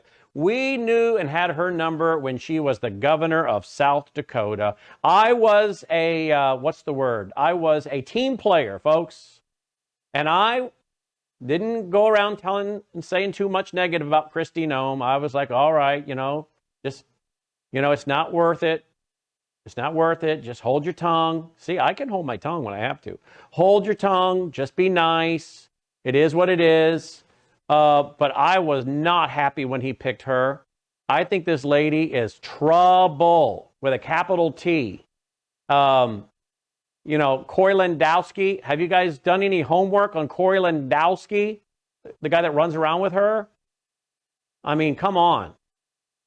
And then, when she was governor, that's when she was running these commercials about South Dakota, and she had to star in these as a contractor, like she was wearing construction gear, and then she's wearing a cowboy outfit, and then she comes over to DHS and she's wearing, Kevlar vest and holding an AR-15 or something. I think it was pointed towards some dude's head, but that was a lot of controversy. I mean, this was like playtime Barbie. It's like this lady, I think, is all about herself. Come on. You're supposed to be a servant of the people, not trying to be the next reality TV show. And it seems to me you've got enough going on there that it could be a reality TV show. I won't tell you everything I've been told. Woo! And we knew when she was governor, because Steve Haggard came on here as the former Speaker of the House, still state rep, I believe, but former Speaker of the House, and said, look, this lady didn't do what she claimed to have done, taking credit for when it came to COVID-19. Let me tell you what she was doing when it came to COVID-19. And then the CO2 pipelines running through South Dakota. Didn't she have that CO2 pipeline company help underwrite and sponsor her inauguration? That's what I was told on camera. It's in our archive by South Dakotans, including some people that are in the state legislature. It's quite amazing the number of people in South Dakota that have this lady's number. And God bless President Trump. I told you I'd praise him when he does great, disagree when I don't like something. Great move, Mr. Trump, President Trump. Thank you. Thank you for getting rid of this controversy, this drama we don't need. I don't know. They're going to move her to some job. And did you see the hearings yesterday on all the money being spent to run TV commercials? apparently featuring her. You know, when you get up the ire of Senator Kennedy, you're in trouble. When I saw Senator Kennedy questioning her, then I'm thinking, this is not going to end well for her. I think she's going to be finding herself in a new position. Because Senator Kennedy's like, you spent this much? Who approved this for you to be in these commercials? I'm like, I think she's just trying to up her name ID so she can run for the next thing she wants to go for. That's my opinion. She's welcome to come on the program, say otherwise, but I don't think she will. President Trump has put out on social media, I'm pleased to announce that the highly respected United States Senator from the great state of Oklahoma, Mark Wayne Mullen, will become the United States Secretary of Homeland Security effective March 31st, 2026. He's the guy that goes around bouncing the tennis ball or something, right? He bounces like a red, is it red or is it different colors? But it's a rubber ball. He walks around bouncing that and bouncing it off the walls, if you've seen him. The current secretary, says President Trump, Kristi Noem, who served us well, I don't know about that, and has numerous and spectacular results, especially on the border, will be moving to the Special Envoy for the Shield of Americas, our new security initiative in the Western Hemisphere we're announcing on Saturday in Doral, Florida. I thank Kristi for her service at Homeland.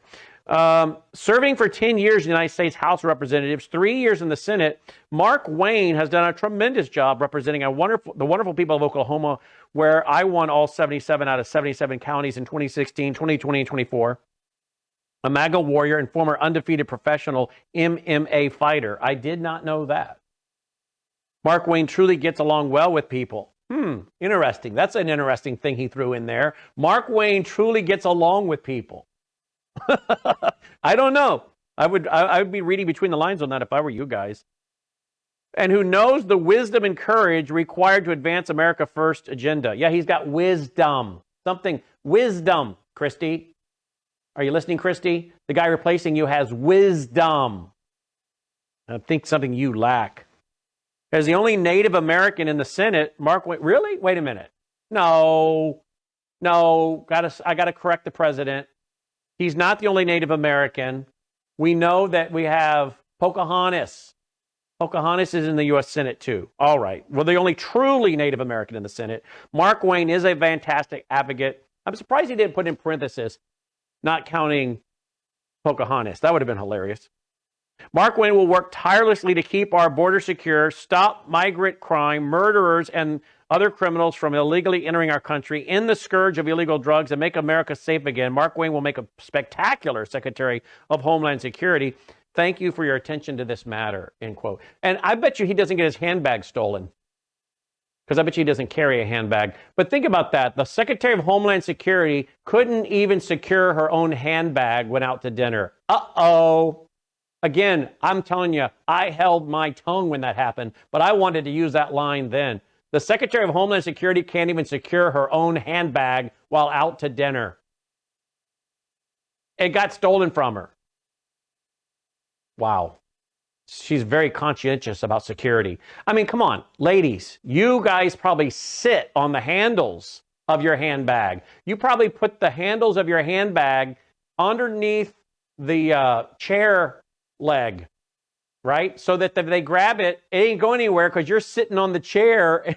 It's not going anywhere, and you've looped it around the bottom of your chair. Maybe that's what you've done, or the back of your chair. Apparently, she couldn't even secure her own purse.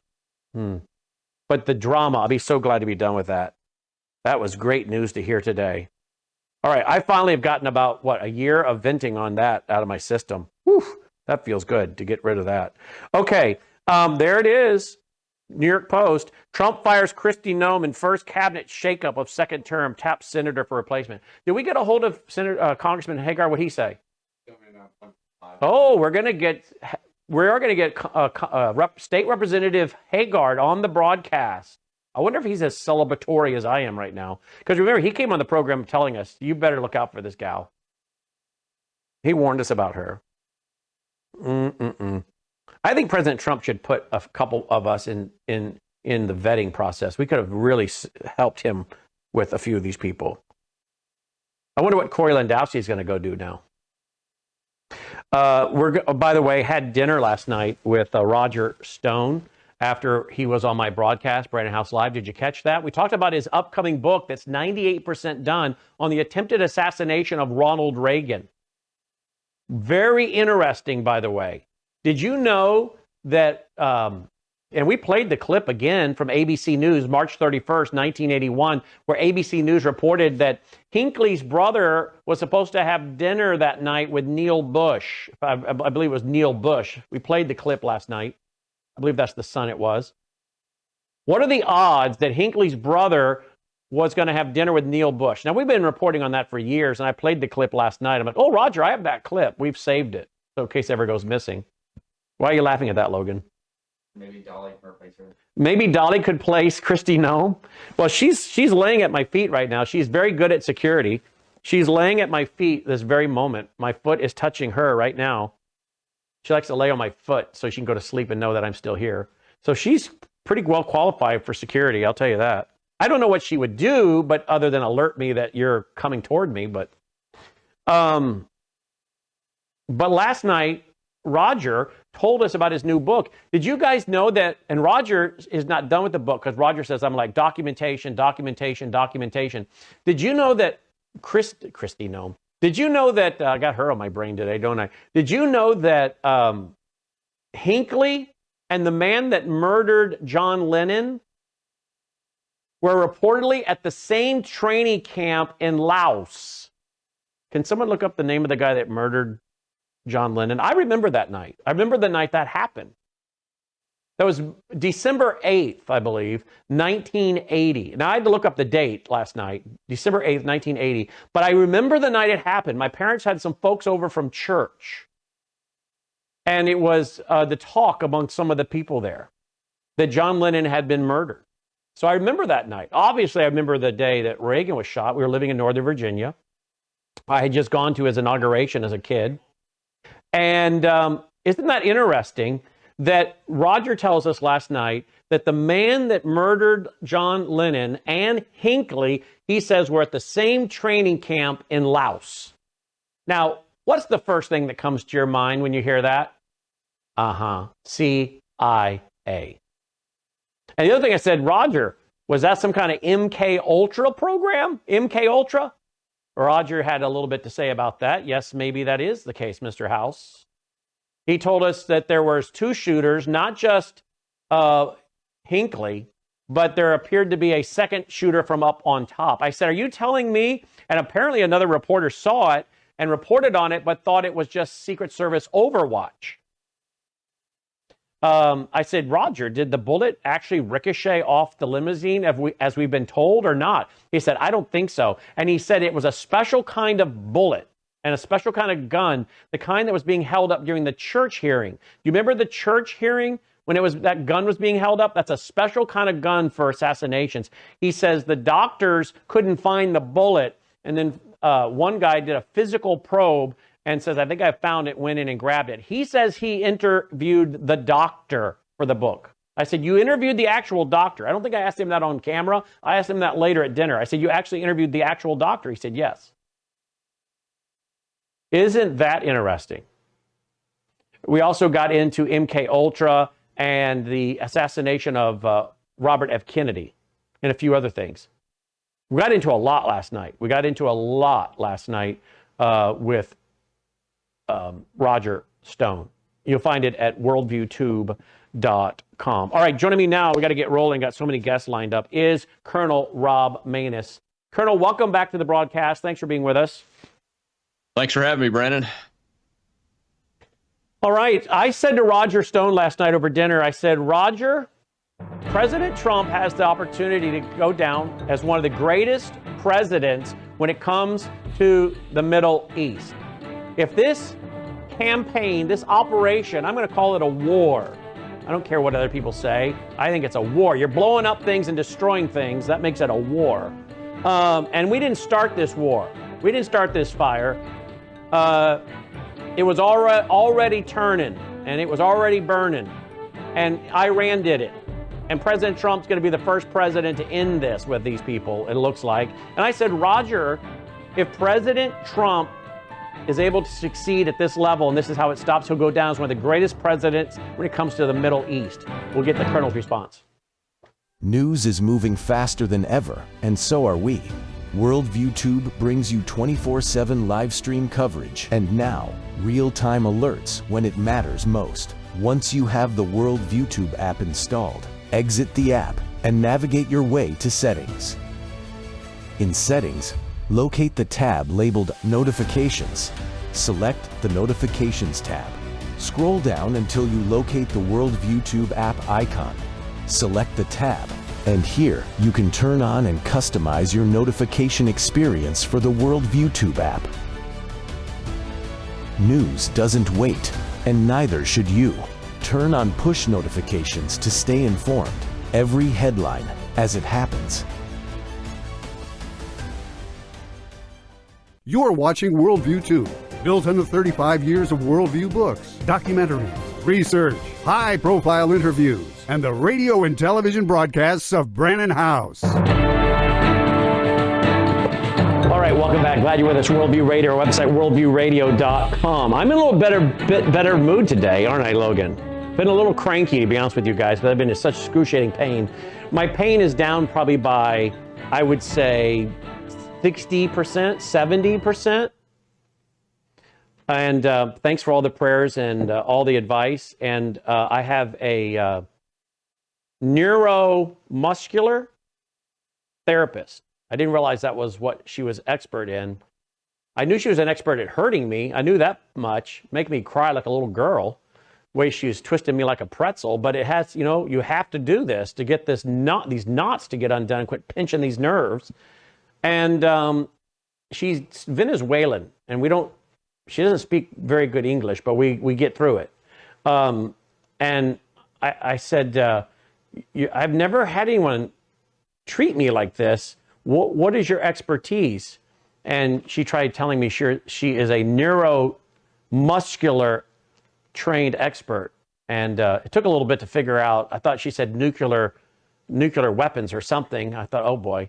But I finally figured out with her beautiful Venezuelan accent what it was she was trying to say. And this has been something. I've never had treatment like this. She clearly is different than, I mean, her training came shining through. And so just for everyone, because my wife's like, you know, we got like 100 messages just yesterday alone on you. And I said, isn't that nice? People actually care. Which I knew you did, so thank you. But just to let everybody that does care know, and all the haters that are listening that don't care, because I'm sure there's a few of you out there that tune in, like the Islamists, the jihadists that tune in. To all of those who do care, I would say the pain is probably 60, 70% decreased. Yeah, so I'm very, very thankful for that. So yes, I'm in a pretty good mood today because I'm not like in chronic pain. So there you go. All right, joining me again is Colonel. We got started and the computer took it away. Colonel, I said to Roger at dinner last night, Roger, I think President Trump could go down as one of the greatest presidents when it comes to the Middle East if this campaign ends up neutering Iran and stabilizing the Middle East. Of course, I also said, Roger, it's preparing the stage for Bible prophecy to be fulfilled, if you want to discuss that. But he might go down as one of the greatest presidents when it comes to the Middle East if this campaign ends as successfully as it has for the last 100+ hours. What are your thoughts, Colonel? Well, if he can eliminate the scourge of the Islamo-Nazis that have been running Iran since 1979 and have killed thousands of Americans and tens of thousands of human beings that didn't deserve it, I think he will go down as right up there, probably number 2 behind George Washington. Wow, isn't that something? Well, and you know, that's the thing about us here. I was going to say, that's the thing about us, President Trump. That's the thing about us, Colonel Maynis. When we agree, we say so. When praise is worthy, we give it. When we don't like things, we don't. We say so. And Ronald Reagan, I love that line. Someone that agrees with us 80% of the time is not a 20% enemy, right? And that's what our job is. And I think that's something that a lot of presidents, they didn't mind the media. If the media was just honest and fair, okay? Don't lie. Don't make stuff up. But if you're going to be a legitimate media that holds the president accountable with facts, most presidents appreciate that. They know that's their job. They understand that that's the job of media. But today we have a media that lies, that makes stuff up. We were talking about Richard Nixon last night. And I said, well, Richard Nixon was actually a really good president. And my kids were shocked to hear me say that. And I said, oh, yeah, because all you guys know is the lies. I said, the more someone is trashed by the media and the, quote, historians, it's likely he's really a good guy. And my kids all said around the dinner table, yeah, that makes perfect sense. So I don't think President Trump minds a media that is fair and honest and agrees with him and sometimes disagrees, as long as it's based in some fact, right?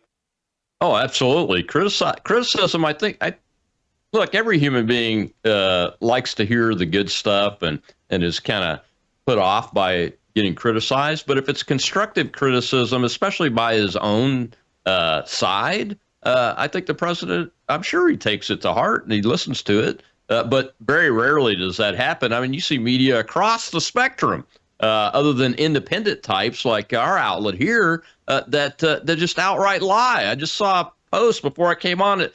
Some media person said they were in the third row of the Sec Wars briefing yesterday morning, and when he said that about the 6 Americans that have been killed in action, look, it's a tragedy, and sometimes tragedies happen in wartime. This lying media person said the whole room gasped and were insulted and all kinds of stuff, and it took another independent media person that's now on the press corps there, thank God Sean Parnell and Secretary Hegseth did this, to come in and say, no, this is an outright lie. Nobody responded that way. We appreciate the Secretary being concerned about the loss of the lives of our own American military service members. That's the kind of thing that happens today. And that happens more often than not, unfortunately, with the people that have the biggest voices. Indeed. So how do you think overall, Colonel, how do you think this campaign is going? How concerned are you about the thousands and thousands of drones that Iran has? What's your analysis, but also any concerns you might have? Well, take a look at from the first question. Let's take that first. Look, on the first day, the Iranians were shooting all kinds of missiles and drones. The second day, it decreased. The third day, it decreased. Every day, it gets less and less and less. That's because we are being more and more effective at destroying their missile and drone capability. So that's actually a positive indicator right there. Number two, we are sending B-52s and B-1 bombers that are not stealthy aircraft deep into Iranian territory to bomb their ballistic missile production and storage capabilities, which are in the mountains deep into Iran, away from Western countries. For that purpose, that tells you that we have completely destroyed their air defense system. Iranian officials are admitting openly that their military forces are not in contact with them, and they're firing weapons and shooting missiles at targets that they are not approving on a case-by-case basis. They are hitting pre-planned last stand targets because they can't talk or communicate with their military units, and they're even apologizing to some of the Gulf Arab states because of those, but they're the ones that approved that target list in the first place. But the positive indicator is that we have completely disrupted and destroyed a lot of their command, control, and communication systems. They can't even talk to their military units. Those are big positive indicators that we are doing what the president said, and the Secretary Rubio and Secretary Hegseth have all said. And that is what? Destroy their ballistic missile capability, destroy their Navy. And we are systematically doing that. And along the way, we're going to go after their drones, all their military capabilities that they have to harass their neighbors and kill innocent people. We are going to systematically destroy it. And we're, 5 days now into at least a 5-week planned air and naval campaign. And we mean business. I think they figured that out when our attack submarine torpedoed one of their ships out off of Sri Lanka that thought they might be safe. Just remember, Sri Lanka is only about 1,100 miles from Diego Garcia, a major strategic air base and Navy base and Space Force base, by the way, in the Indian Ocean. So that ship could have been going anywhere. And I hear a lot of people saying, you can't ambush ships like that. That's unfair. Well, look, war is not fair. It wasn't fair that the mullahs started this war on us in 1979. And you so rightly said, this president is taking action to end this war. And it is a war. They started this war, and it's a war, and we should fight it like it's a war, not like it's some policing action.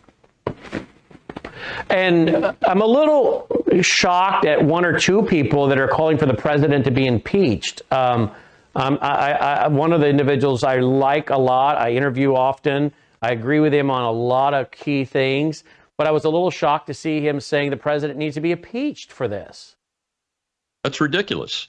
That's ridiculous. Even without all of the precedent that we've got, this president's responsible for defending America and for defending Americans and for defending our vital national interest. And it is in the vital national interest for this regime to be taken apart systematically. And you know what? As Secretary Rubio said earlier today, when he was asked about arming the Kurds, he said, we're not arming the Kurds, but you never know what the Israelis might be up to.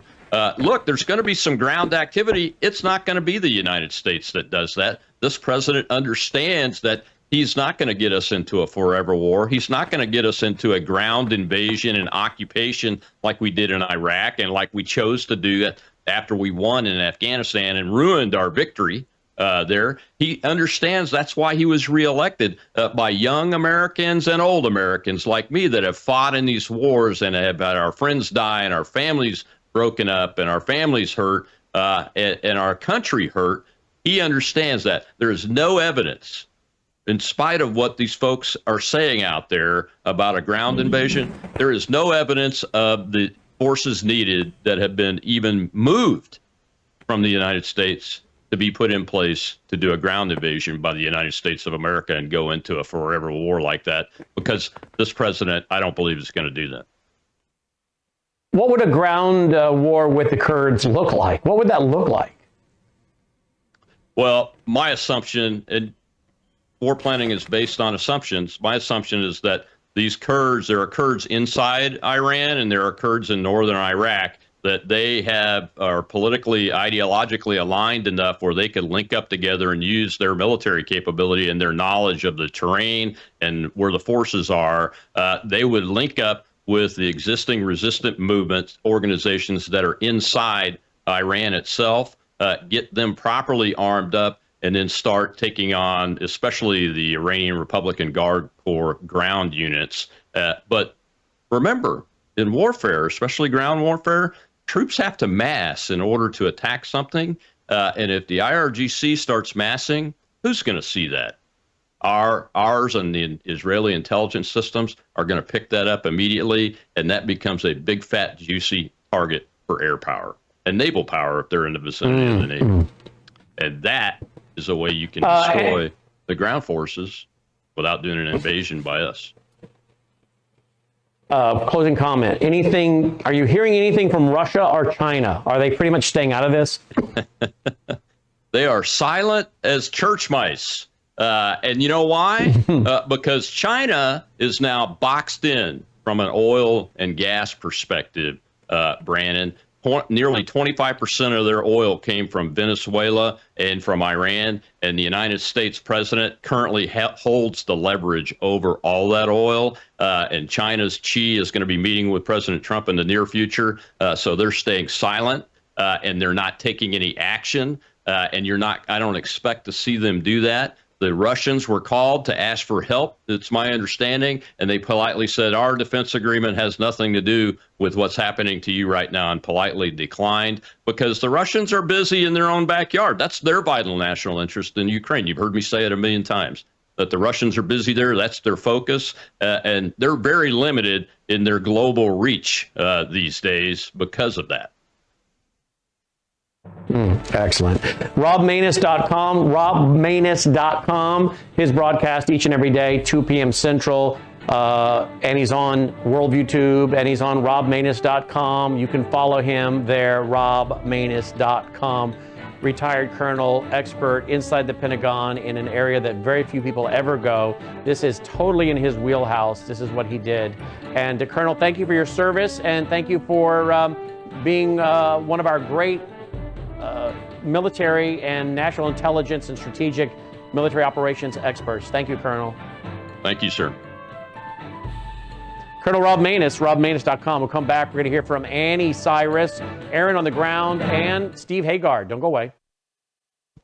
Consumers often ask, what should I expect when I take the Bella Grace elixir? And the answer's varied. It really depends on what your health and wellness needs are. I would consider this as your foundational core product for a whole range of health and wellness issues. Let me give you a few examples. If you're a little bit older and you have some joint health issues, some problems with mobility and discomfort, the elixir is going to be your best friend. If you have some skin health issues, wrinkles, hydration, aging, all of those elements are going to be benefited from the elixir, including age spots. Now, if you're in a younger demographic, maybe visual health is where you need some assistance. Eye fatigue, dry eyes, all of those are going to be benefited by the elixir. It's a core product because it benefits so many.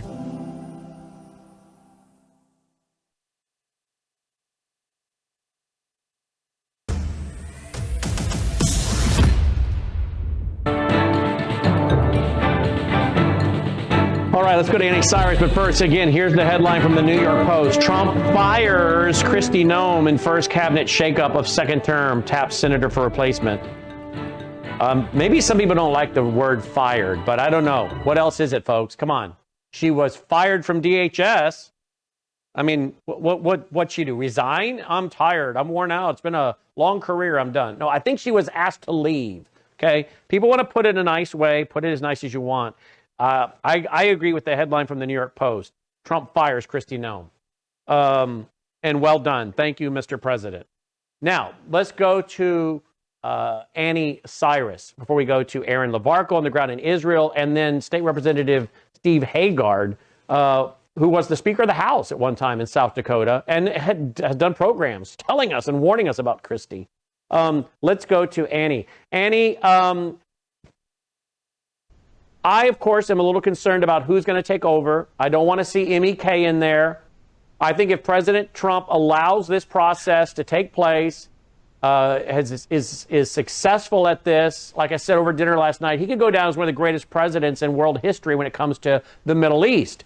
But the one issue we have to do is to make sure that the Iranian people pick this next leader, and it cannot be MEK, because many Iranians, including former MEK warriors like Ray, who fought for 18 years with them, said it would be worse than the last regime. But if he can do this and allow a transition of the people to pick their new government, he could go down as a great president when it comes to the Middle East. But I think he's going to have to do what I'm saying here. Would you agree with that?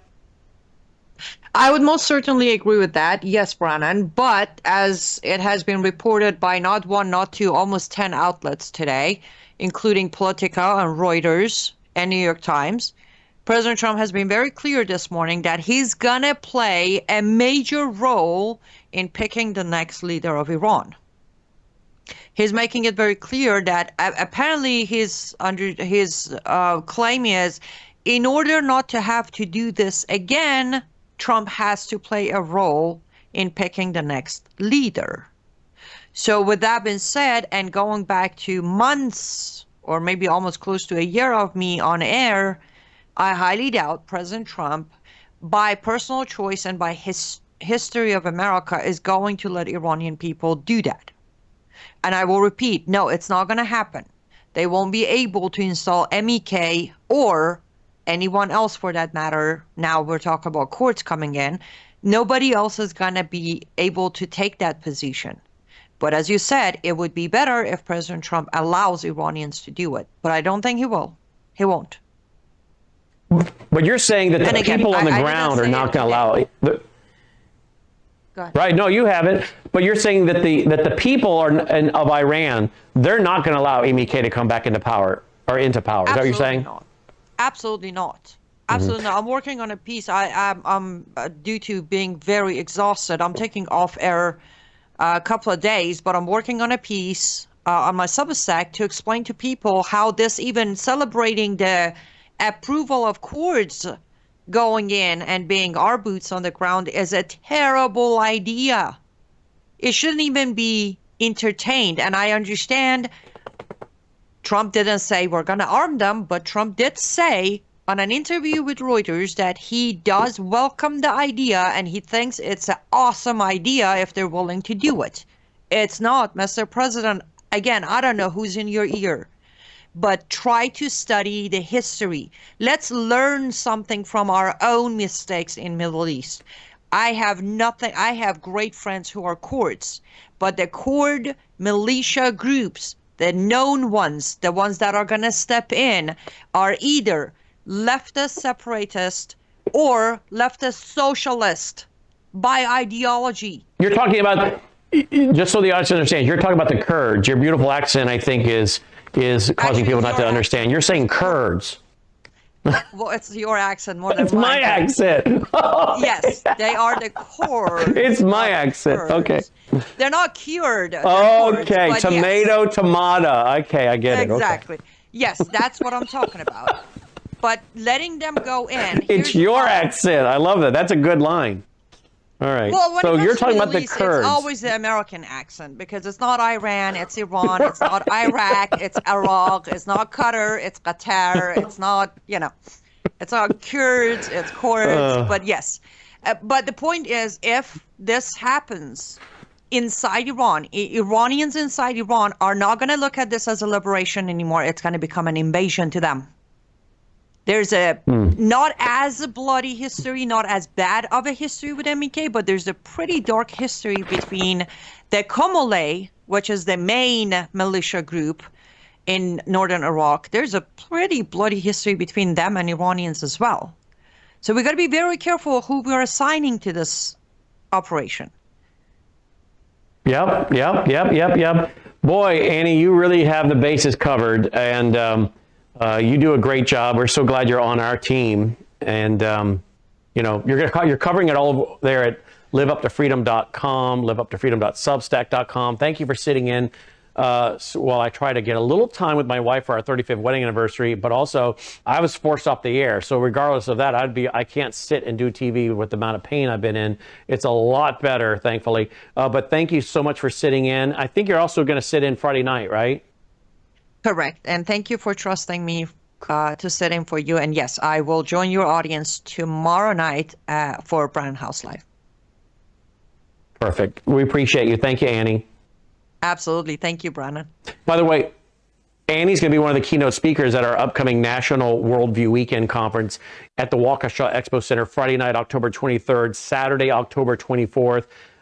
We'll have Andy Woods, Patrick Wood, Annie Cyrus, Alex Newman, Sharam Hadian. There's more. We've invited more. We'll be announcing more. It is free, but you do need a ticket. Worldviewtube.com/events, worldviewtube.com/events to reserve your seat. People are asking about hotels. We're not doing like, hey, here's where the hotel is.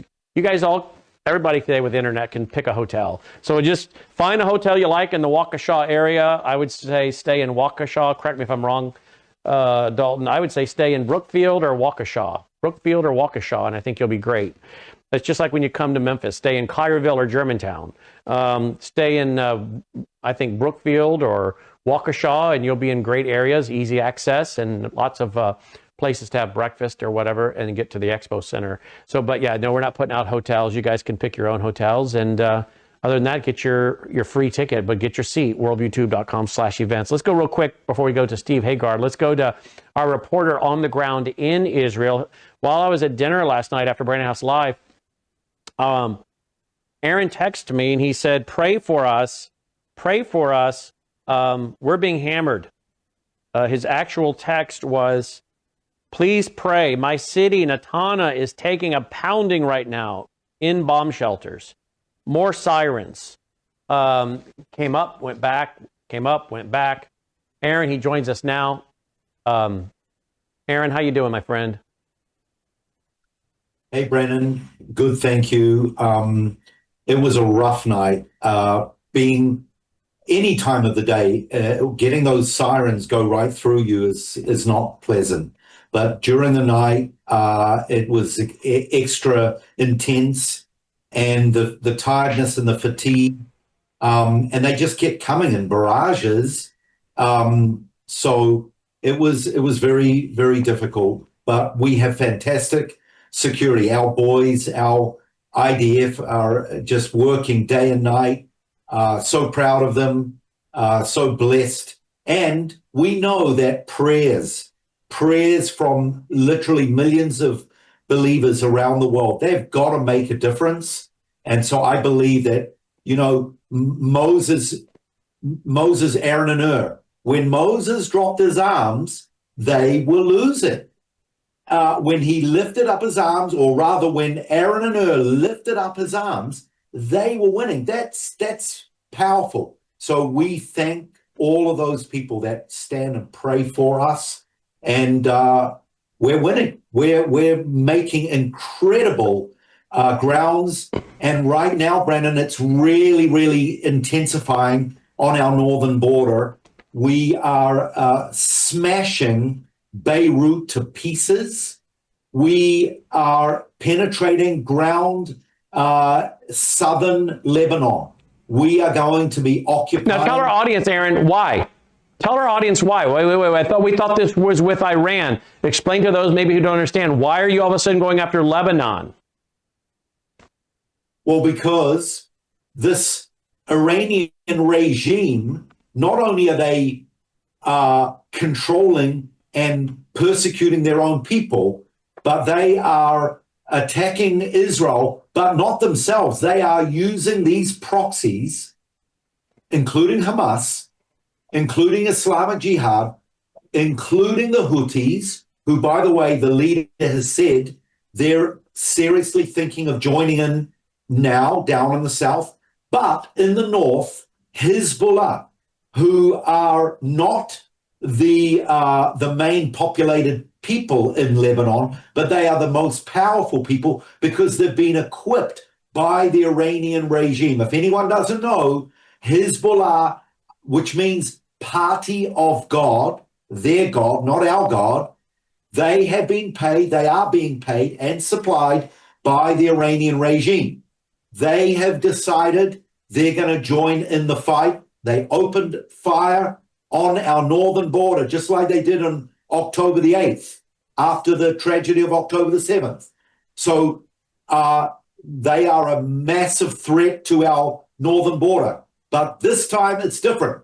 We were waiting for them. We already had 100,000 reservists on our border waiting. And the moment they struck that first missile, Brannon, we were in. Our jets, our underground, our fighters on the mountains, the Golani, they have been firing, and man, they are penetrating hard and fast. And in the same way, what happened with Syria, when the Syrian civil war broke out, our troops moved in very, very quickly. So we have now penetrated in some of that land in Syria. We're doing the same in Lebanon. We're actually taking over more land instead of getting land taken over. The same in Gaza, 53% of Gaza. We've now got the whole of Mount Hermon up in the north. Now we're taking over Lebanon. So, How much of Lebanon are you going to take? And now, of course, I can just hear even some America First MAGA people who are not Zionists like us saying, well, here you go. This is the greater Israel project. They're taking over more land. How much land are you going to take from Lebanon? And will you guys hold it as a buffer? Is that what you're going to do? Brannon, they are right. This is the greater Israel, but it's not our government's vision. It's God's vision, because that's what he says in his word. So putting that aside for now, listen, I don't know how much our government and our military are planning. The more that this war is unfolding, the more I see this has been planned for a long time. So they know how much, but at the moment, everything south of the Litani River, which is probably about 20 miles, we have already moved into. The big question for me is what's going to happen with Beirut? Because as I said, we're pounding it. By tomorrow morning, they're expecting some really major damage there. but this is a zero tolerance. The roaring lion has not only been woken up, but it's roaring. And this is amazing to see. This is the strength of the Israeli army with the help of God. Amen. Amen. We'll be right back, guys. Don't go away.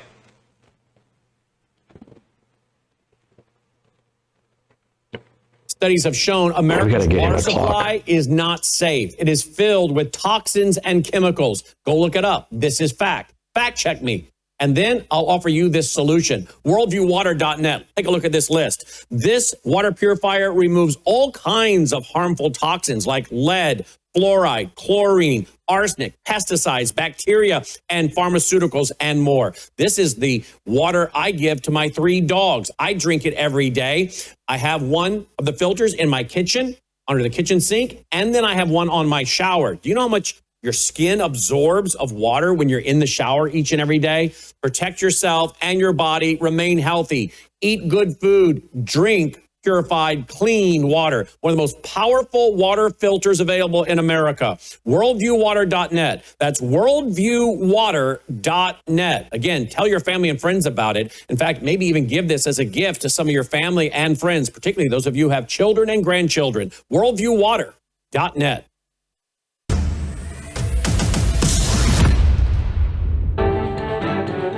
News is moving faster than ever. And so All right, welcome back. Glad you're with us. Aaron, hold right there, Aaron. I want to bring in right now, don't go anywhere, Aaron. I want to bring in Steve Haggard, State Representative Steve Haggard. He was also the Speaker of the House in South Dakota. He was one of the gentlemen in the room the night that guy from Saudi Arabia came in, filming his Quran and had his weapons, and then went out to the car and made 2 more videos, brandishing 5 weapons, 2 semi-automatics, and 1,200 rounds, and threatening us. Steve was in the room that night and was one of the guys that came to our defense, talking with the Attorney General, who I think was running for governor at the time, and trying to say, look, this is not acceptable. Let's not be politically correct. And, of course, the media wanted to interview him and tell everybody, you know, apparently he was the victim, not us. He was the victim, the man. And some of the leaders in the state, they all ran to the tall grass because they didn't want to be accused of Islamophobia. Not to mention, I guess, the massive, massive amounts of Saudi money that flows into the state of South Dakota. But Steve, no. Steve stood up and said, this is not right, and began to make phone calls. And we sure appreciate Steve Haggard. That's how we became friends. Now, Steve has done several interviews with us, kind of warning us about Christie and what she's doing. We've had many people from the state, including some state leaders in the legislature, warn us about her relationship with the CO2 pipeline people. I think one of those companies even sponsored her inauguration, some of her inauguration festivities. So we've kind of had major red flags with her for a while. I think she tried to take a lot of credit for COVID after the fact. That really was not the case at all. She was not being the patriot that she was trying to portray herself as, if I remember the interviews with Steve correctly, and that's why I want to bring him on. Steve, good news today, in my opinion. I tried to hold my tongue and be a team player, but I've not been a fan of her being in DHS, but I would try to be nice about it, and now I'm telling everybody how I feel. I'm very glad to hear the New York Post headline, Trump fires Kristi Noem. What are your thoughts today on this, Steve? Well, I watched some of those interviews that she was involved in with the Senate, and she obviously wasn't prepared for anything. It was an adverse question, coming from Republicans at least, and I think that was just very telling. And you could tell that her responses weren't correct in response to especially Senator Kennedy, I think, and partly Senator Tillis. But Senator Kennedy was trying to be gracious with her, but when he walked her into the question about the $220 million worth of ad campaigns, she hedged on that, and I'm sure that was offensive to President Trump. Well, that's even what Kennedy said. He's like, did President Trump approve this? Did President Trump approve this? And I think she's embarrassed the administration. That's my opinion. She's embarrassed the administration. And apparently, now again, I don't know if it's true. You have to tell me if you know, Steve, that one of these companies that supposedly was involved in the production of these commercials, taxpayer-funded commercials, the LLC was only set up a few days before production began. Is that true? Well, that's what I understand too. And it was a connection to some of her former staff and current people she associates with. So that wasn't uncommon during her administration to favor people that were insiders. It's just, she campaigned on several pillars, which she referenced, and those were truth, trust, and transparency. And I recently gave a speech about that, not about her campaign, but about generally applying that as principles that you should apply in government service. And if you just be truthful and transparent, you can let the chips fall where they may. You don't have to try to shield people. If you've done the right things, stand by them and take the lumps if there's lumps to be had. But I think that's where she just got herself into trouble. She was trying to be too cute and too careful about avoiding those appearances of conflict, even though they existed. So it would have been much better had she just stepped back and done her job. But she was, just as the senators were saying, using that to expand her brand. And that certainly didn't work out for her in this situation. I don't know if President Trump will find another place for her to land. But, well, he apparently has. He's announced. Yeah, he's announced that she's going to be going over to a new position that's being created. So we'll see how that works out. Did I lose him? Go ahead, Steve. Did I lose Steve? Did we lose? Still there. All right, Steve, can you hear me, Steve? Oh, I don't think he can hear me. All right, well, we'll try to reconnect with Steve. Well, I don't know what that's about. There he is. Now he's back. Tom Homan was really the guy running. I think we've got an internet connection. I think that's an internet connection. We're just try to reestablish with him if you could. While we do that, let me remind you, Crosstalk is coming up at top of the hour, 2 p.m. Central on the VCY America Radio Network. You can listen at vcy.org, vcy.org, on over 100 stations nationwide, America's original Christian talk program since the 1970s. With your host, Jim Schneider, Crosstalk. Again, if you're not on the terrestrial station and you want to say, you're saying to yourself, where is this? I don't have one of their terrestrial stations. Where can I hear him? He talks about this show. I want to hear it. Well, you can just go to vcy.org. VCY, V as in Victor, vcy.org. I've been working with VCY for 30 years this year, working with VCY America. So Crosstalk, 2 p.m. Central, 3 Eastern Standard. All right, we're trying to reconnect with Steve. We'll see if we can make that happen. I think it's internet on his side. Let's run back over to Aaron real quick. Aaron, we've only got about a minute left. Aaron, we got Steve back. All right, let's try Steve one more time. Steve, you back? Yes. Okay, Steve. Yep. So was she asked about Corey Lewandowski with her husband sitting right behind her? Well, that's what I read. I didn't watch the entire interview, but I understood that. And I see that Brian has been there many times over the past weeks to show his support, and I hope that they have a good relationship. I hope things are going well for them. But he was there in the hearing room. Mm-hmm. And real quick, the music's playing. John Thune, is he going to allow for the filibuster to be lifted so we get this SAVE Act and other things done? Have you visited with him lately? Quick answer. I haven't, but I expect that he's going to do what he needs to do to accomplish the president's agenda. I hope so. Ken Paxton, I guess, is saying he will drop out of the race for U.S. Senate if Cornyn agrees to put the SAVE Act in place. All right, take care, guys. This has been... And we're back with WROS out of Jacksonville, Florida, and you here on Worldview Tube. Steve, do you have a web? You're still a state rep, right, Steve? No, I'm not. I was speaker for those couple of years, then I was on appropriations. Right now, I'm just advising on some of the legislation. Okay. Do you have a website or social media you want to promote? Well, just if anyone wants to contact me, they can contact me at steve@howgardlaw.com.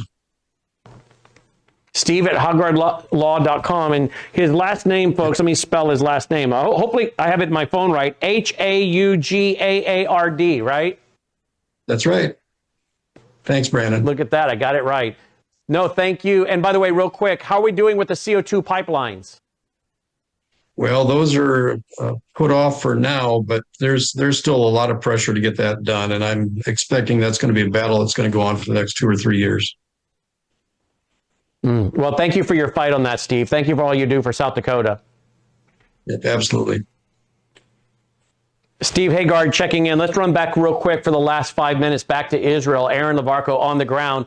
Aaron, we're hearing that this is going to go on for 8 weeks. Then another report says it could go on until September. I don't know about that. I don't know if I believe that part, September. What are you hearing over there in Israel? Yeah, I'm hearing all of the above plus more. I'm actually hearing it's not going to go on. Yeah, I'm hearing actually it's not going to go on so long. The progress, the speed of progress, and it all depends on how we define it. Because, you know, it all started off with Iran. Now Hezbollah have joined in. And now we're hearing that the Houthis may join in. And who knows if Judea and Samaria, which really hasn't opened up, who knows? So it all depends on it. You know, if people are saying it could go on till September, yeah, I mean, what's going on up in the north is huge. It's absolutely massive.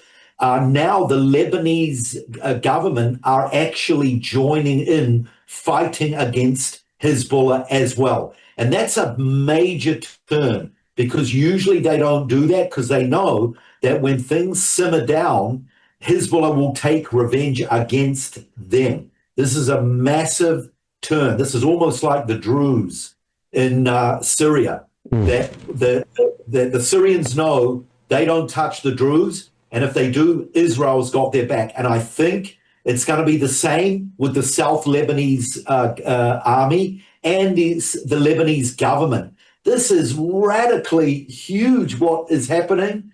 You know, it's so exciting, Brannon. Even though it's tough, it's tiring, it's scary at times, it is so exciting because we know that reform is coming, change is coming, and it's going to be for the best. It's not going to be perfect, but it's going in the right direction. And this is what gives everyone in the region hope, and hopefully those dark shadows of Iran that and their tentacles are going to be crushed, and things will change. And you know, from a spiritual point of view, I know that the scriptures say that there's going to be more darkness, more battles, but this could really open up the way for some kind of revival, some kind of spiritual revival, especially when Muslims see that their cause, their God, is not delivering. He's not defeating these little Jew boys, you know, who only have a tiny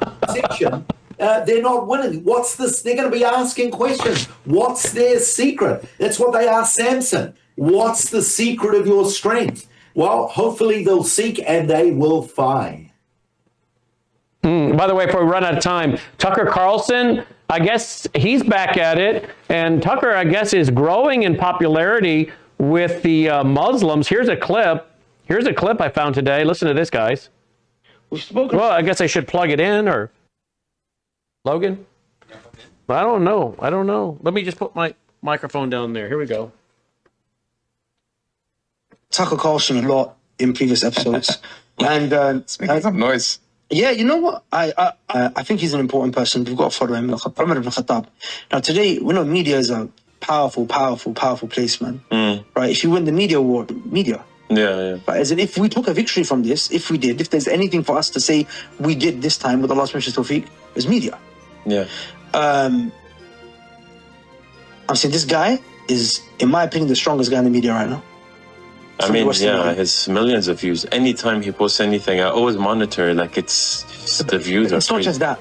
This guy has got very strong footing and following, and he's got voice in the right way. In the USA, yeah, in the UK, and Wow. So the Muslims want you to follow Tucker Carlson. That pretty much tells you everything. A man is known by his friends. Aaron Labarco, on the ground in Israel, lighttothenationsministry.com, lighttothenationsministry.com. We make regular love offerings to him so he can be our reporter, our eyes and our ears on the ground. Worldviewfoundation.com. We do need your support, folks. We are a listener-supported network. Worldviewfoundation.com. May God save America and protect Israel. Take care.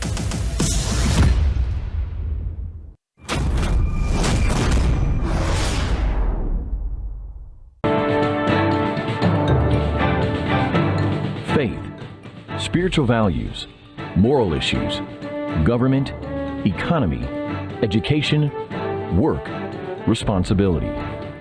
What we think about these depends on our worldview. Now, VCY America presents Worldview Radio with Brannon Howse. All right, guys, welcome. Glad you are with us. I am back, at least for today. I'm back. We are going to have on in a moment Aaron Labarco out of Israel, Anni Cyrus, as the Iran-Israel-U.S. war heats up. We're being told this could go 8 weeks. I guess some people don't want to call it a war. Was it Speaker Johnson and others want to play word games? Okay, I'm sorry, but when you're blowing things up and sinking 20-plus ships, you're at war. I don't know. Why are we, have we become so wimpy? Have we become so wimpy that we can't use the word war? I mean, we did change the Department of Defense to the Department of War, okay? So, Mike Johnson, why are you being so wimpy that you don't want to say that we're at war? Maybe it's a war, by the way, that started 25 years ago when Iran, along with Saudi Arabia and others, attacked us on 9/11. And I think Saudi Arabia was involved, from what I'm told, by former CIA operations officer Claire Lopez. She's been on the program talking about how those Saudis had their passports not stamped when they traveled over into Iran to test and to train on flight simulators in Iran. So didn't this war start some time ago? So I don't know, why are you guys being people like Mike Johnson and others, why are you guys afraid to call it a war? It is a war that they started, and now President Trump apparently is going to finish. And you can agree or disagree with it. And I know there are a lot of people that do disagree with it. They don't want America involved. But you know what? America, we got involved when they hit us on 9/11. We've been involved. And they've been funding terror and terror cells and proxies. There's been a war going on. Economic war, propaganda war, disinformation war, whatever you want to, border war, whatever you want to call it. Well, let's all see where it goes. Now, as far as I am concerned, before I go to some clips, because I think Satan is targeting Texas. Satan is targeting Texas. This is a spiritual battle, but I don't think he's only targeting Texas. I think he's targeting Tennessee. I think he's targeting many of the Bible Belt states. We already know Minnesota has fallen. Minnesota has fallen. And there's Michigan, of course, has fallen. California, New York. And now Satan seems to have turned his attention to the Bible Belt. And Satan seems to be targeting big-time Texas with demonic religious systems. Islam, word of faith, ecumenicalism, and last night, the Democrat senatorial candidate, Jimmy, what's his last name? Talarico? Maybe one of these days I'll learn this dude's name, but this is how much I have such little respect for him. I really don't care if I do learn his name. I just know his name is Jimmy. And Jimmy loves to talk about separation of church and state while he runs around and claims he was a pastor in training. I said, Logan, look up where this Jimmy went to church or to seminary, some liberal Presbyterian place, right? And he's back at it. Put down, Texas has a little Antichrist running for the U.S. Senate. Ooh, Texas has a little Antichrist running for the U.S. Senate. That's what I believe, and that's what I believe theologically. Jimmy, if you don't like it, come on the broadcast. But you, like all the rest of them, are probably a coward. You would never come on my show live because I know the Bible and you don't. Although you do probably have some supernatural help, because it's very possible Jimmy has a spirit, a demon. It's very possible Jimmy my theological opinion, it's very possible Jimmy has a demon. But if he doesn't, he's certainly under spiritual control because he's talking a lot like Satan. So here's a perfect example of a little Antichrist. Some young guy shows up on the scene talking like this. You know, if he starts performing counterfeit miracles, signs, and wonders, look out. But this is exactly. Now we'll see where Jimmy goes. Maybe Jimmy is a flash in the pan. He comes and he goes. But something tells me Jimmy has a good chance of taking Texas. Because Texas has been prepared between the word of faith, false teachers, new apostolic reformation, false prophets, apostles, and the mosques, and then the weak mainline churches. Texas, the soil is rich for Satan to target Texas. Now, I want to play a clip by him before we go to our guest and get an update on the Middle East. As far as where I am at with this herniated disc in the neck, C6, C7, the pain, yeah. The nighttime is the worst time. That sounds like a song. I'm not going to break into song. The nighttime is the worst time. You're in pain during the day, but at night it's excruciating. And anybody that's been here and done this knows there's something about laying down at night, and you can try to prop up, and you're also tired by the end of the day. Your other muscles are trying to compensate. By the end of the day, you're in the worst shape of the whole day because you've been going all day and your muscles are contracting, spasming, and tired. And then you lay down, and when you have these spots, multiple places in the neck and back, you can't get comfortable. You can't lay on your side either way. And then, you lay on your back, and the pain is even worse on the back.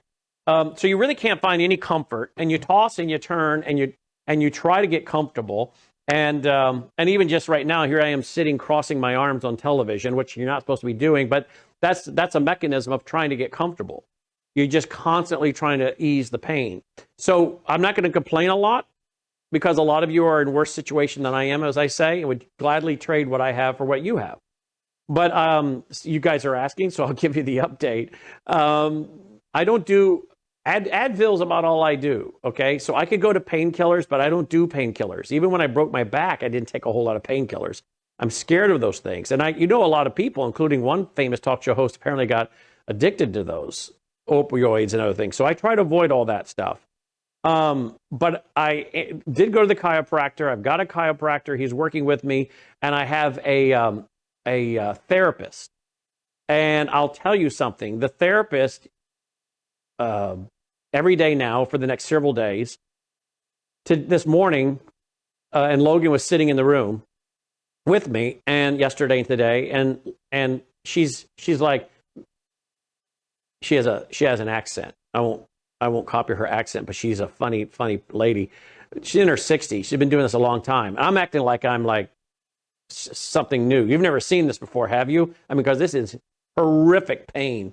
And she's working on my shoulder blade on my back. And I said, boy, that's it right there. Oh, that hurts so bad. It's going down my arm like someone's literally stabbing me with multiple knives going down the arm. Horrific. I'm iced up constantly, laying on ice. That's probably the only way I can go to sleep is to lay on a bunch of ice so your whole back goes numb. That's how I finally got to sleep, which is usually about 3 or 4 in the morning every night. That's about what it takes to get to sleep, 3 or 4 in the morning. And you lay on a bunch of ice till your whole back goes numb, and then you don't feel anything. And then you're able to go to sleep. So she's working on that this morning in physical therapy. And I said, do you feel that? And she says, oh, yeah, there's a dad living under there. There's a mom living under there. There's children. You got a whole family living under there, talking about how big this knot is. And she's working it out. But today she said, I've brought a lot of it to the top. I've brought a lot of it to the top. Now I can get to it. And I'm telling you, what have I learned from this? I guess one thing is you could slow down. It's not work so much. But I'm thinking the days are short. We're only here so long, and there's a lot to do. So yeah, you could slow down. But I'll tell you one thing. I felt this coming on several weeks ago, and I just thought, oh, it'll go away. So I'll tell you what I've learned is the next time you feel this coming on, you don't let it go. So if I give you any advice from my experience, if you have neck pain, you have back pain, you particularly have pain under your shoulder blade, and you know, hey, that's a pinched nerve. That's something pinching that nerve. Don't just think, oh, that'll go away. I would go and get something, some kind of treatment before it turns into what I did. I waited way too long and let something become a huge mess. One of the things is the numb hand. If I could just get my hand to working again, that would be great. I don't want to go around with one hand, kind of like, who's the dude that goes around out of Mississippi, northern Mississippi? The guy out of northern Mississippi, the actor, the black gentleman with the great voice, the $1 million voice, the multi-million-dollar voice. Oh, I can't remember his name. He has one hand he can't hardly use. But I don't want to be like that. So Morgan Freeman, thank you. And he was in an accident in my town, in Memphis, actually. That's how that happened. But anyway, thank you to all of you for the kind words. I'm probably going to take Thursday and Friday off to recuperate, to try to continue to recuperate and get rid of this, knock this thing out, try to get back to my normal schedule. All right, there you go. With that being said, I want to go to Jimmy. Someone's going to have to write this guy's name down for me. Jimmy, what's his name again? Tallarico. Jimmy Tallarico. Here's the latest. This guy just won the Democrat Senate race last night, the primary. And he could probably win the general. Okay, here he is. Listen to this, folks. He points to the truth. I also think other religions of love point to the same truth. I think of different religious traditions as different languages. So you and I could sit here and debate what to call this cup, and you could call it a cup in English, you'd call it something else in Spanish and French, but we are all talking about the same reality. I believe Jesus Christ reveals that reality to us, but I also think that other traditions reveal that reality in their own ways with their own symbol structures. And I've learned more about my tradition by learning more about Buddhism and Hinduism and Islam and Judaism. And so I see these beautiful faith traditions as circling the same truth about the universe, about the cosmos. And that truth is inherently a mystery. I believe Christianity points to the truth. Okay, about the universe, about the cosmos. I think this guy is a New Ager. And I thought that this morning when I saw a video on how he believes that he was talking about creation and what we have to give permission for when it comes to creation. I thought, I think this guy might be a New Ager. Well, even more so now. But notice he thinks all religions are true. This is not only ecumenicalism, it's universalism. Now, for a guy that's running around talking about how he's been fighting for the separation of church and state, he sure loves to use religion, but that's not by mistake. Satan loves religion. Oh, you know my favorite quote by Vance Havner. The devil's not fighting religion. He's too smart for that. He's producing a counterfeit Christianity, so much like the real thing that good Christians are afraid to speak out against it, for fear they might be fighting against God. And, you know, here's where we're going to see the test in the Bible Belt, where we don't have enough Bible under our belt. Now, have we looked up Texas? Satan has targeted Texas. Several years ago, I noticed, did we get a list? Here we go. You don't have to show it. I'll just read it. Several years ago, I thought I was traveling through Texas, several times. I've had Worldview weekends. And I noticed all these humongous Word of Faith churches, which are basically New Age shaman churches. The Word of Faith is really shamanism, New Age. The power of your mind to create reality. That's shamanism, occultism. I got a whole chapter on it in my book, Religious Trojan Horse. You don't need to buy it. It's in the vault. At worldviewtube.com/vault.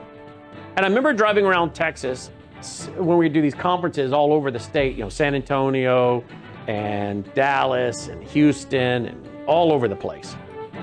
And I kept noticing these gigantic Word of Faith churches. I thought, wow.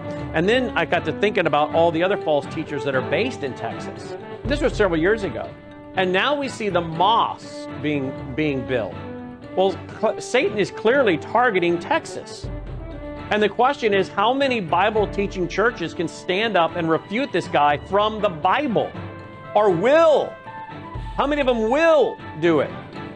Let me mention some of these false teachers based in Texas, and then we'll go to our guests. Consumers often ask, what should I expect when I take the Belly Grace elixir? And the answer's varied. It really depends on what your health and wellness needs are. I would consider this as your foundational core product for a whole range of health and wellness issues. Let me give you a few examples. If you're a little bit older and you have some joint health issues, some problems with mobility and discomfort, the elixir is going to be your best friend. If you have some skin health issues, wrinkles, hydration, aging, all of those elements are going to be benefited from the elixir, including age spots. Now, if you're in a younger demographic, maybe visual health is where you need some assistance. Eye fatigue, dry eyes, all of those are going to be benefited by the elixir. It's a core product because it benefits so many.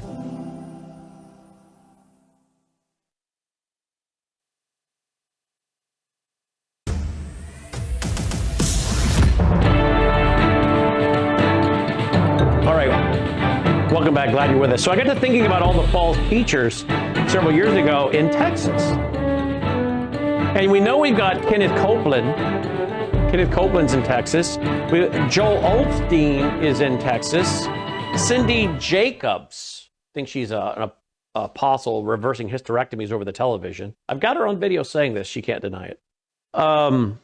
We've got Robert Morris, who had Glenn Beck at his church years ago. Remember that? Glenn Beck speaking at his church. We've got, who else? There's a few others that are there in Texas. I mean, I'm just scratching the surface. I'm naming some of the bigger ones here. T.D. Jakes, is he there in Texas? T.D. Jakes? I mean, the list goes on and on. And between the Word of Faith people that clearly are not following the Jesus of the Bible. That is not the Jesus of the Bible.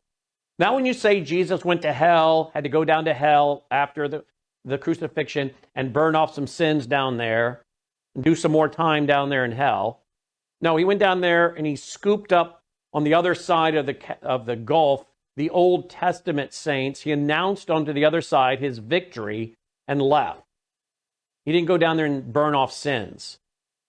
And when you talk about we're little gods running around here on earth, this is not the Jesus of the Bible. And then you add Islam and all the mosques being built in Texas. Texas is under massive spiritual warfare. You know what I also find interesting? Can you look up for me, Logan, what's it called? Reliant Stadium? Reliant Stadium. That was in 2011. They did a big old prayer rally in Reliant Stadium. I can't remember what city that's in. And they brought in all these, where, Houston? They brought in all the, Houston, where they're building all these mosques. Another one's in Houston, right? A lot of this stuff going on in Houston. And they did a Reliant Stadium prayer rally with Rick Perry. Rick Perry, who's running around wanting to push the idea of mushrooms, these psychedelic type mushrooms. And Rick Perry, as the governor, did that with all these apostles and prophets and Lou Engle and one false teacher. I'm talking New Apostolic Reformation, weirdos of the highest order. And I'm not going to plow that ground as we've done for years. If you're new and you don't know what I'm talking about and why biblically they're false teachers, false prophets, false apostles, then just go to worldviewtube.com, use the search engine, type it in. And by the way, the search engine is nowhere near what it should be, but it will be very soon. We're getting another look tonight at the latest search engine and powerful, powerful servers and computers we've built to search. Really what our IT guy and the last IT guy said was, you have more data than some Fortune 500 companies. You have more data as far as big files than some Fortune 500 companies because you've been doing this 36 years. And it's very, very hard to search all that data. Well, these brand new massive computers and servers we've been building for over years doing it, we're going to see another test tonight of how easy it's going to be to find the video clips, text response, print response, audio response, so that you can do that kind of research. But let me just simply say, isn't it interesting that they united with all of these false teachers that worship another Jesus? They blasphemed the Jesus of the Bible. And they say that man will be like God, sinless, able to raise the dead, divine. Little gods running around on earth. They do all of this there in Texas at Reliant Stadium with all these false teachers. It's kind of like the Lord saying, God saying, you guys want to go to the whole ecumenical, New Age, universalist thing. Well, here you go, guys. Here you go. Boom. Where are the pastors in Texas since 2011 that are standing up and opposing this? There weren't many. There were not many. And it's like the shepherds didn't stand up. And they've basically allowed it. It's almost like God saying, well, fine, I'll give you over. If you don't have a problem with this, here, have some more. Have seconds. Have some thirds and fourths. How many doses of this do you guys want? And when we tried to point it out, we got letters from well-known evangelical leaders, well-known. And if I told you their names, most of you would know exactly who I'm talking about. God's using Glenn Beck to bring revival. Glenn Beck's moved to Texas, by the way. There's another false teacher for you. David Barton's down there, who's on video saying, Glenn Beck is a Mormon and a Christian. Really? We've been down that road before. We've talked about that. The longer I think about it, the more I'm thinking, no wonder God's given Texas over. And yet major evangelicals who, if I said their names, would email me in 2010, 2011, God's using Glenn Beck to bring revival. Really? So God is schizophrenic. He contradicts his own word. He's interested in interfaith dialogue and spiritual enterprises that mix the things of God with the things of Satan. No, he's not. God is consistent. He's the same yesterday, today, and forever. So I can tell you, in my opinion, theologically, Texas, you're getting what you're getting, and Tennessee may not be far behind you here, so I'm not going to act like we're better than Texas. But Texas, you guys have had a long track record of not having really strong pastors stand up and fight this. I'll tell you another one. That guy there at that church, what's it called? Prestonwood? They should call it Deadwood. Deadwood Baptist Church, because it's Deadwood. Spiritually speaking, it is Deadwood Baptist Church. There's no tree of life there. That is Deadwood theologically. But boy, they got a great Santa Claus outfit. They got a great Santa Claus flying across the auditorium. We talked about that a few years ago, and some people got defensive. I go to that church. We bring in a lot of unsafe people. Whatever. Have your Santa Claus and sleigh flying across the auditorium. Do all that big Hollywood stuff if that's what you want to do. But I don't think that's really a church. But that's the same guy, Jack Graham, I think it was his name, that had Roma Downey. Roma Downey, remember her? What was that show? Touched by an Angel or something? Who says, you know that book by Eckhart Tolle? I like to listen to Eckhart Tolle. Eckhart Tolle's the one who said that in the beginning, man created God. And that's Roma Downey. She is a New Ager who I have on video saying she sees and hears God in nature. Pantheism. I like Eckhart Tolle. I like to listen to those videos, those audiobooks when I drop the kids off and then I'm by myself in the car. I can listen to Eckhart Tolle. Again, he said, man created God in his own image. Oprah loves that book too, by the way. Andy Woods is one of the few guys that stood up to this. Andy Woods is one of the few guys in Texas that, where are the more Andy Woods? Now, maybe there are some more, and I'm sure there are, and I just don't know about them. So God bless the unsung heroes who are really pastors who have stood up to this like Dr. Andy Woods. And I know there are more. I just don't know them. I know there are more. But you guys know, and I know, that I have already rattled off to you some of the biggest names in evangelicalism, so-called, based in Texas, that have not only not stood up to this, but have promoted it. Well, Glenn Beck is a Mormon and a Christian. Really? Well, we're going to pray for revival at Reliance Stadium, that God will bless America. Let's see. I'll bless those who don't unite with false teachers. If you don't unite with false teachers, I will bless you. I will welcome you. 2 Corinthians 6:14 through 17. They do the exact opposite. And guess what's happening to not only Texas, but the nation? We're being judged. So Texas now has a guy who's running around quoting scripture left and right. And he's just won last night the Democratic primary for Senate. Do we have any more of him? I'm going through here's one. Here's this latest one. And then I'm going to go to my guest for an update on the Middle East. All right, here we go. Here we go. Our southern border should be like our front porch. There should be a giant welcome mat out front. Our southern border should be like our front. The southern border should be like a front porch, really. I wonder if any pastors in Texas that have a recognizable name. Hey, how about you, Jack Graham? Jack, will you get in the pulpit, Jack, and say, no, God draws the borders of nations. We're not interested in that. And by the way, while I'm standing up here talking, let me repent publicly for bringing Roma Downey to the church. Sorry I did that. Will you do that, Jack? No, I don't think you will, probably. But you got nice hair, Jack. I'll give you that. You got some nice feathered gray hair there going for you.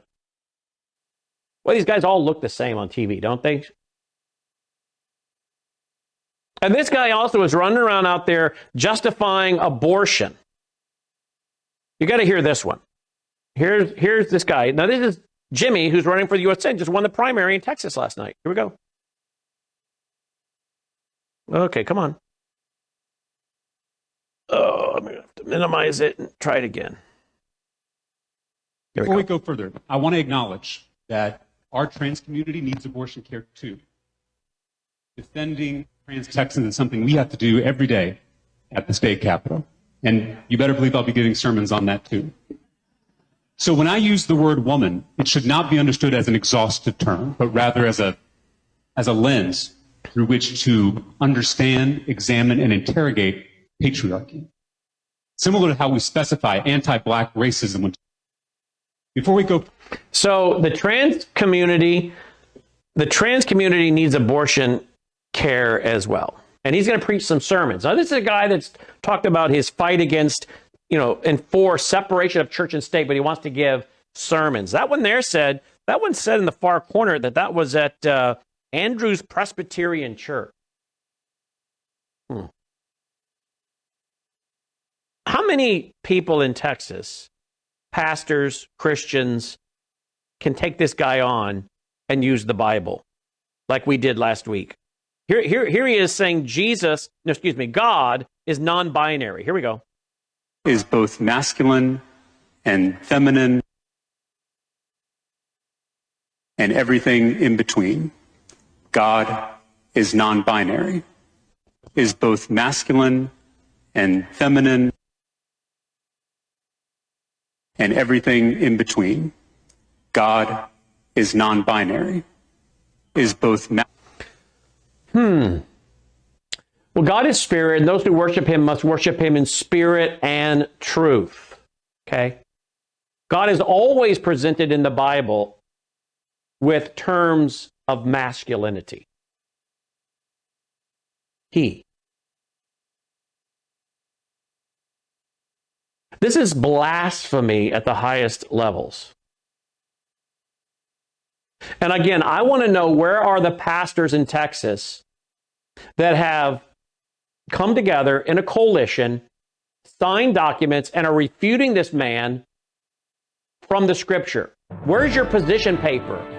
Where's your position paper, pastors of Texas, refuting him using the word of God? And do not let Jack, what's his name, Prestonwood? Jack Graham. Do not let Jack Graham or any of these other guys sign on to that, or you will be discrediting your document. So it's probably going to be a lot of real shepherds, real pastors whose names we don't know if they do this. But don't you dare let guys like Jack Graham sign on to something, because that guy, I don't think he could find his elbow in the dark. He's a hireling, in my opinion. And Jack, you can come on the show if you have the guts. News is moving faster than ever, and so are we. Worldview Tube brings you 24/7 live stream coverage and now real-time alerts when it matters most. Once you have the Worldview Tube app installed, exit the app and navigate your way to Settings. In Settings, locate the tab labeled Notifications. Select the Notifications tab. Scroll down until you locate the Worldview Tube app icon. Select the tab, and here you can turn on and customize your notification experience for the Worldview Tube app. News doesn't wait, and neither should you. Turn on push notifications to stay informed. Every headline as it happens. You're watching Worldview Tube, built on the 35 years of Worldview books, documentaries, research, high-profile interviews, and the radio and television broadcasts of Brannon Howse. All right, welcome back. Glad you're with us. Worldview Radio, our website, worldviewradio.com. I could play more videos by Jimmy Takarico, whatever his name is. But you watch all the white, feminized, henpecked, shallow men in Texas that will vote for this guy. Watch them. Henpecked, shallow, feminized, soy boy guys in Texas that will vote for Jimmy. They love this brand of Christianity. Oh yeah, they love it. It's a spiritual salve for their guilty conscience. But of course, what it is poison. But you just watch. They're taking down Texas. Clearly, Satan has targeted Texas. And we'll see how far Jimmy goes. Maybe Jimmy won't win the general. Maybe he won't. But I will not be shocked if he does, because we're already seeing people saying, I voted for Trump, but this time I'm going with Jimmy. But it doesn't really matter whether Jimmy wins or not. That's not the point of my monologue. The point is, where are the shepherds standing up, refuting this guy from the scripture? You won't see many. And if you do, I would ask, were you living in Texas during the Reliant Stadium event in 2011? Did you speak up and speak out against that?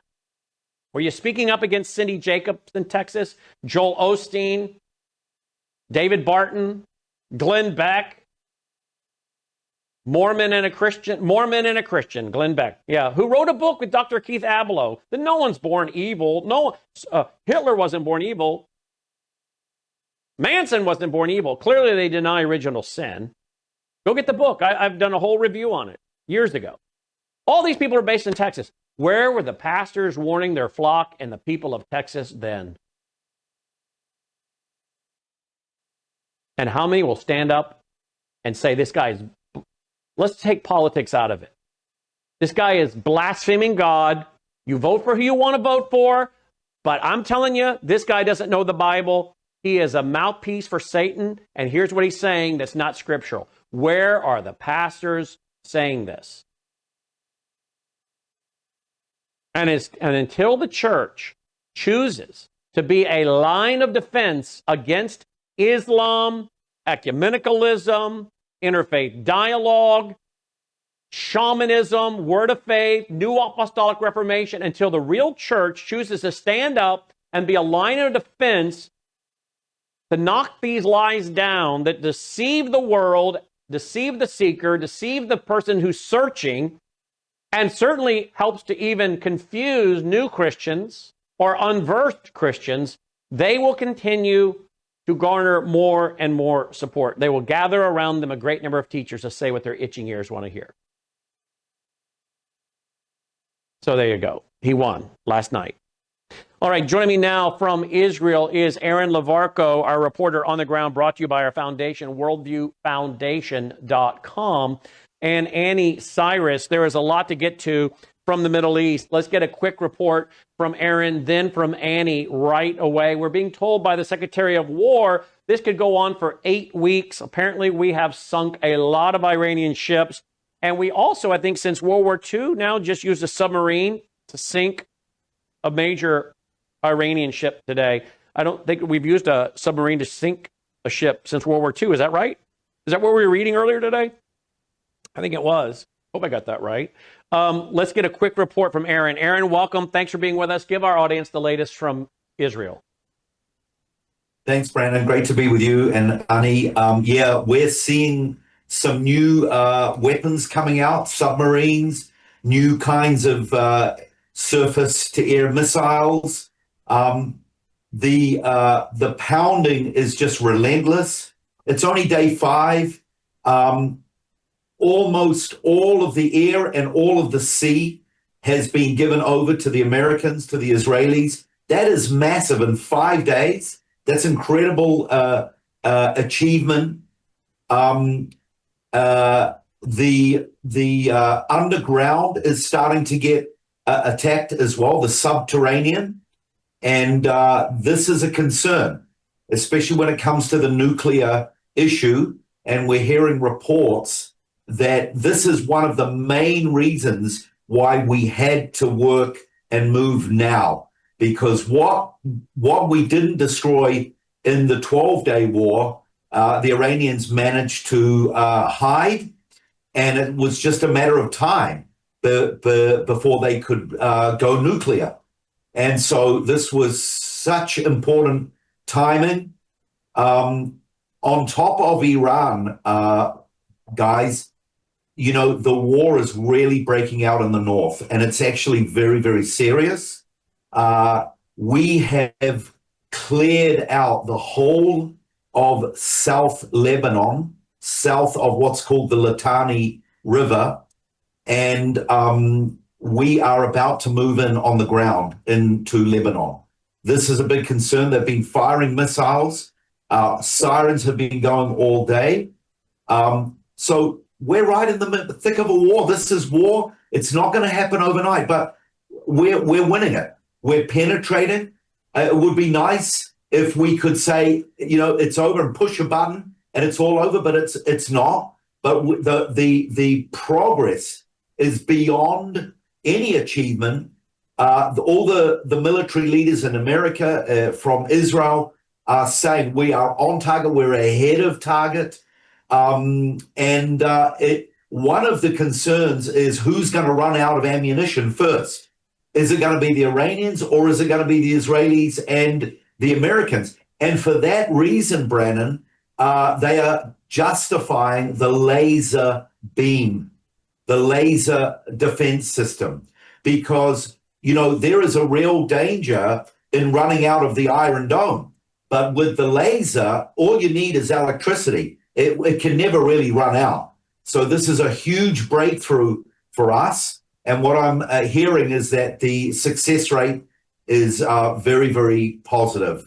So in general, yeah, the two major fronts, Iran and in the north, the Hezbollah, and we've rallied the troops, 100,000 reservists in the north, and we're about to go in on the ground.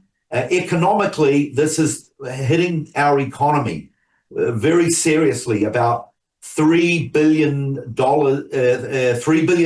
per week, because people aren't going to work. We can't go to work. In my sector of work, tourism is totally closed down. People aren't opening their shops because they're in their bomb shelters, restaurants, you name it. So the government has to decide when they think it's safe enough to tell everyone that they can go back to work. So, but the nation is united. We have an excitement. Victory is on the way. Liberation is on the way, one way or another. So there's a lot of positive going on. All right, great. Thank you, Aaron. Let's run over to Annie Cyrus. Annie, what's the latest you're hearing as you study the Farsi and read what's happening out of Iran? What I can confirm is very few outlets are reporting that the Islamic regime, the governance of Islamic regime is right where I am at the verge of collapsing. There is, I'm sure you've heard it, a new supreme leader in place, which was the son of the late supreme leader. I'm not going to drag this on my Substack. I broke it down. It doesn't apply. It doesn't work. So don't worry. They don't have, by name, they have a new supreme leader. By definition, they don't.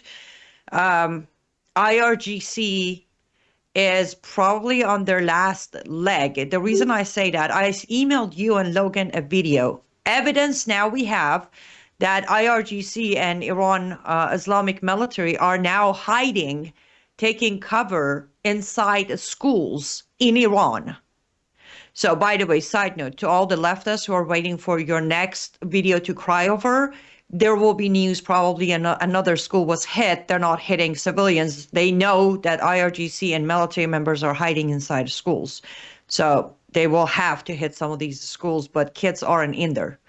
One thing that's, I will say, Aaron, yesterday when we talked, I was very excited about the liberation. With some of the news today, I'm not so sure if at least the liberation of the people of Iran are as close as we thought they are. U.S. has decided they're going to go ahead and train and arm the sect of Iranian Kurds in Iran.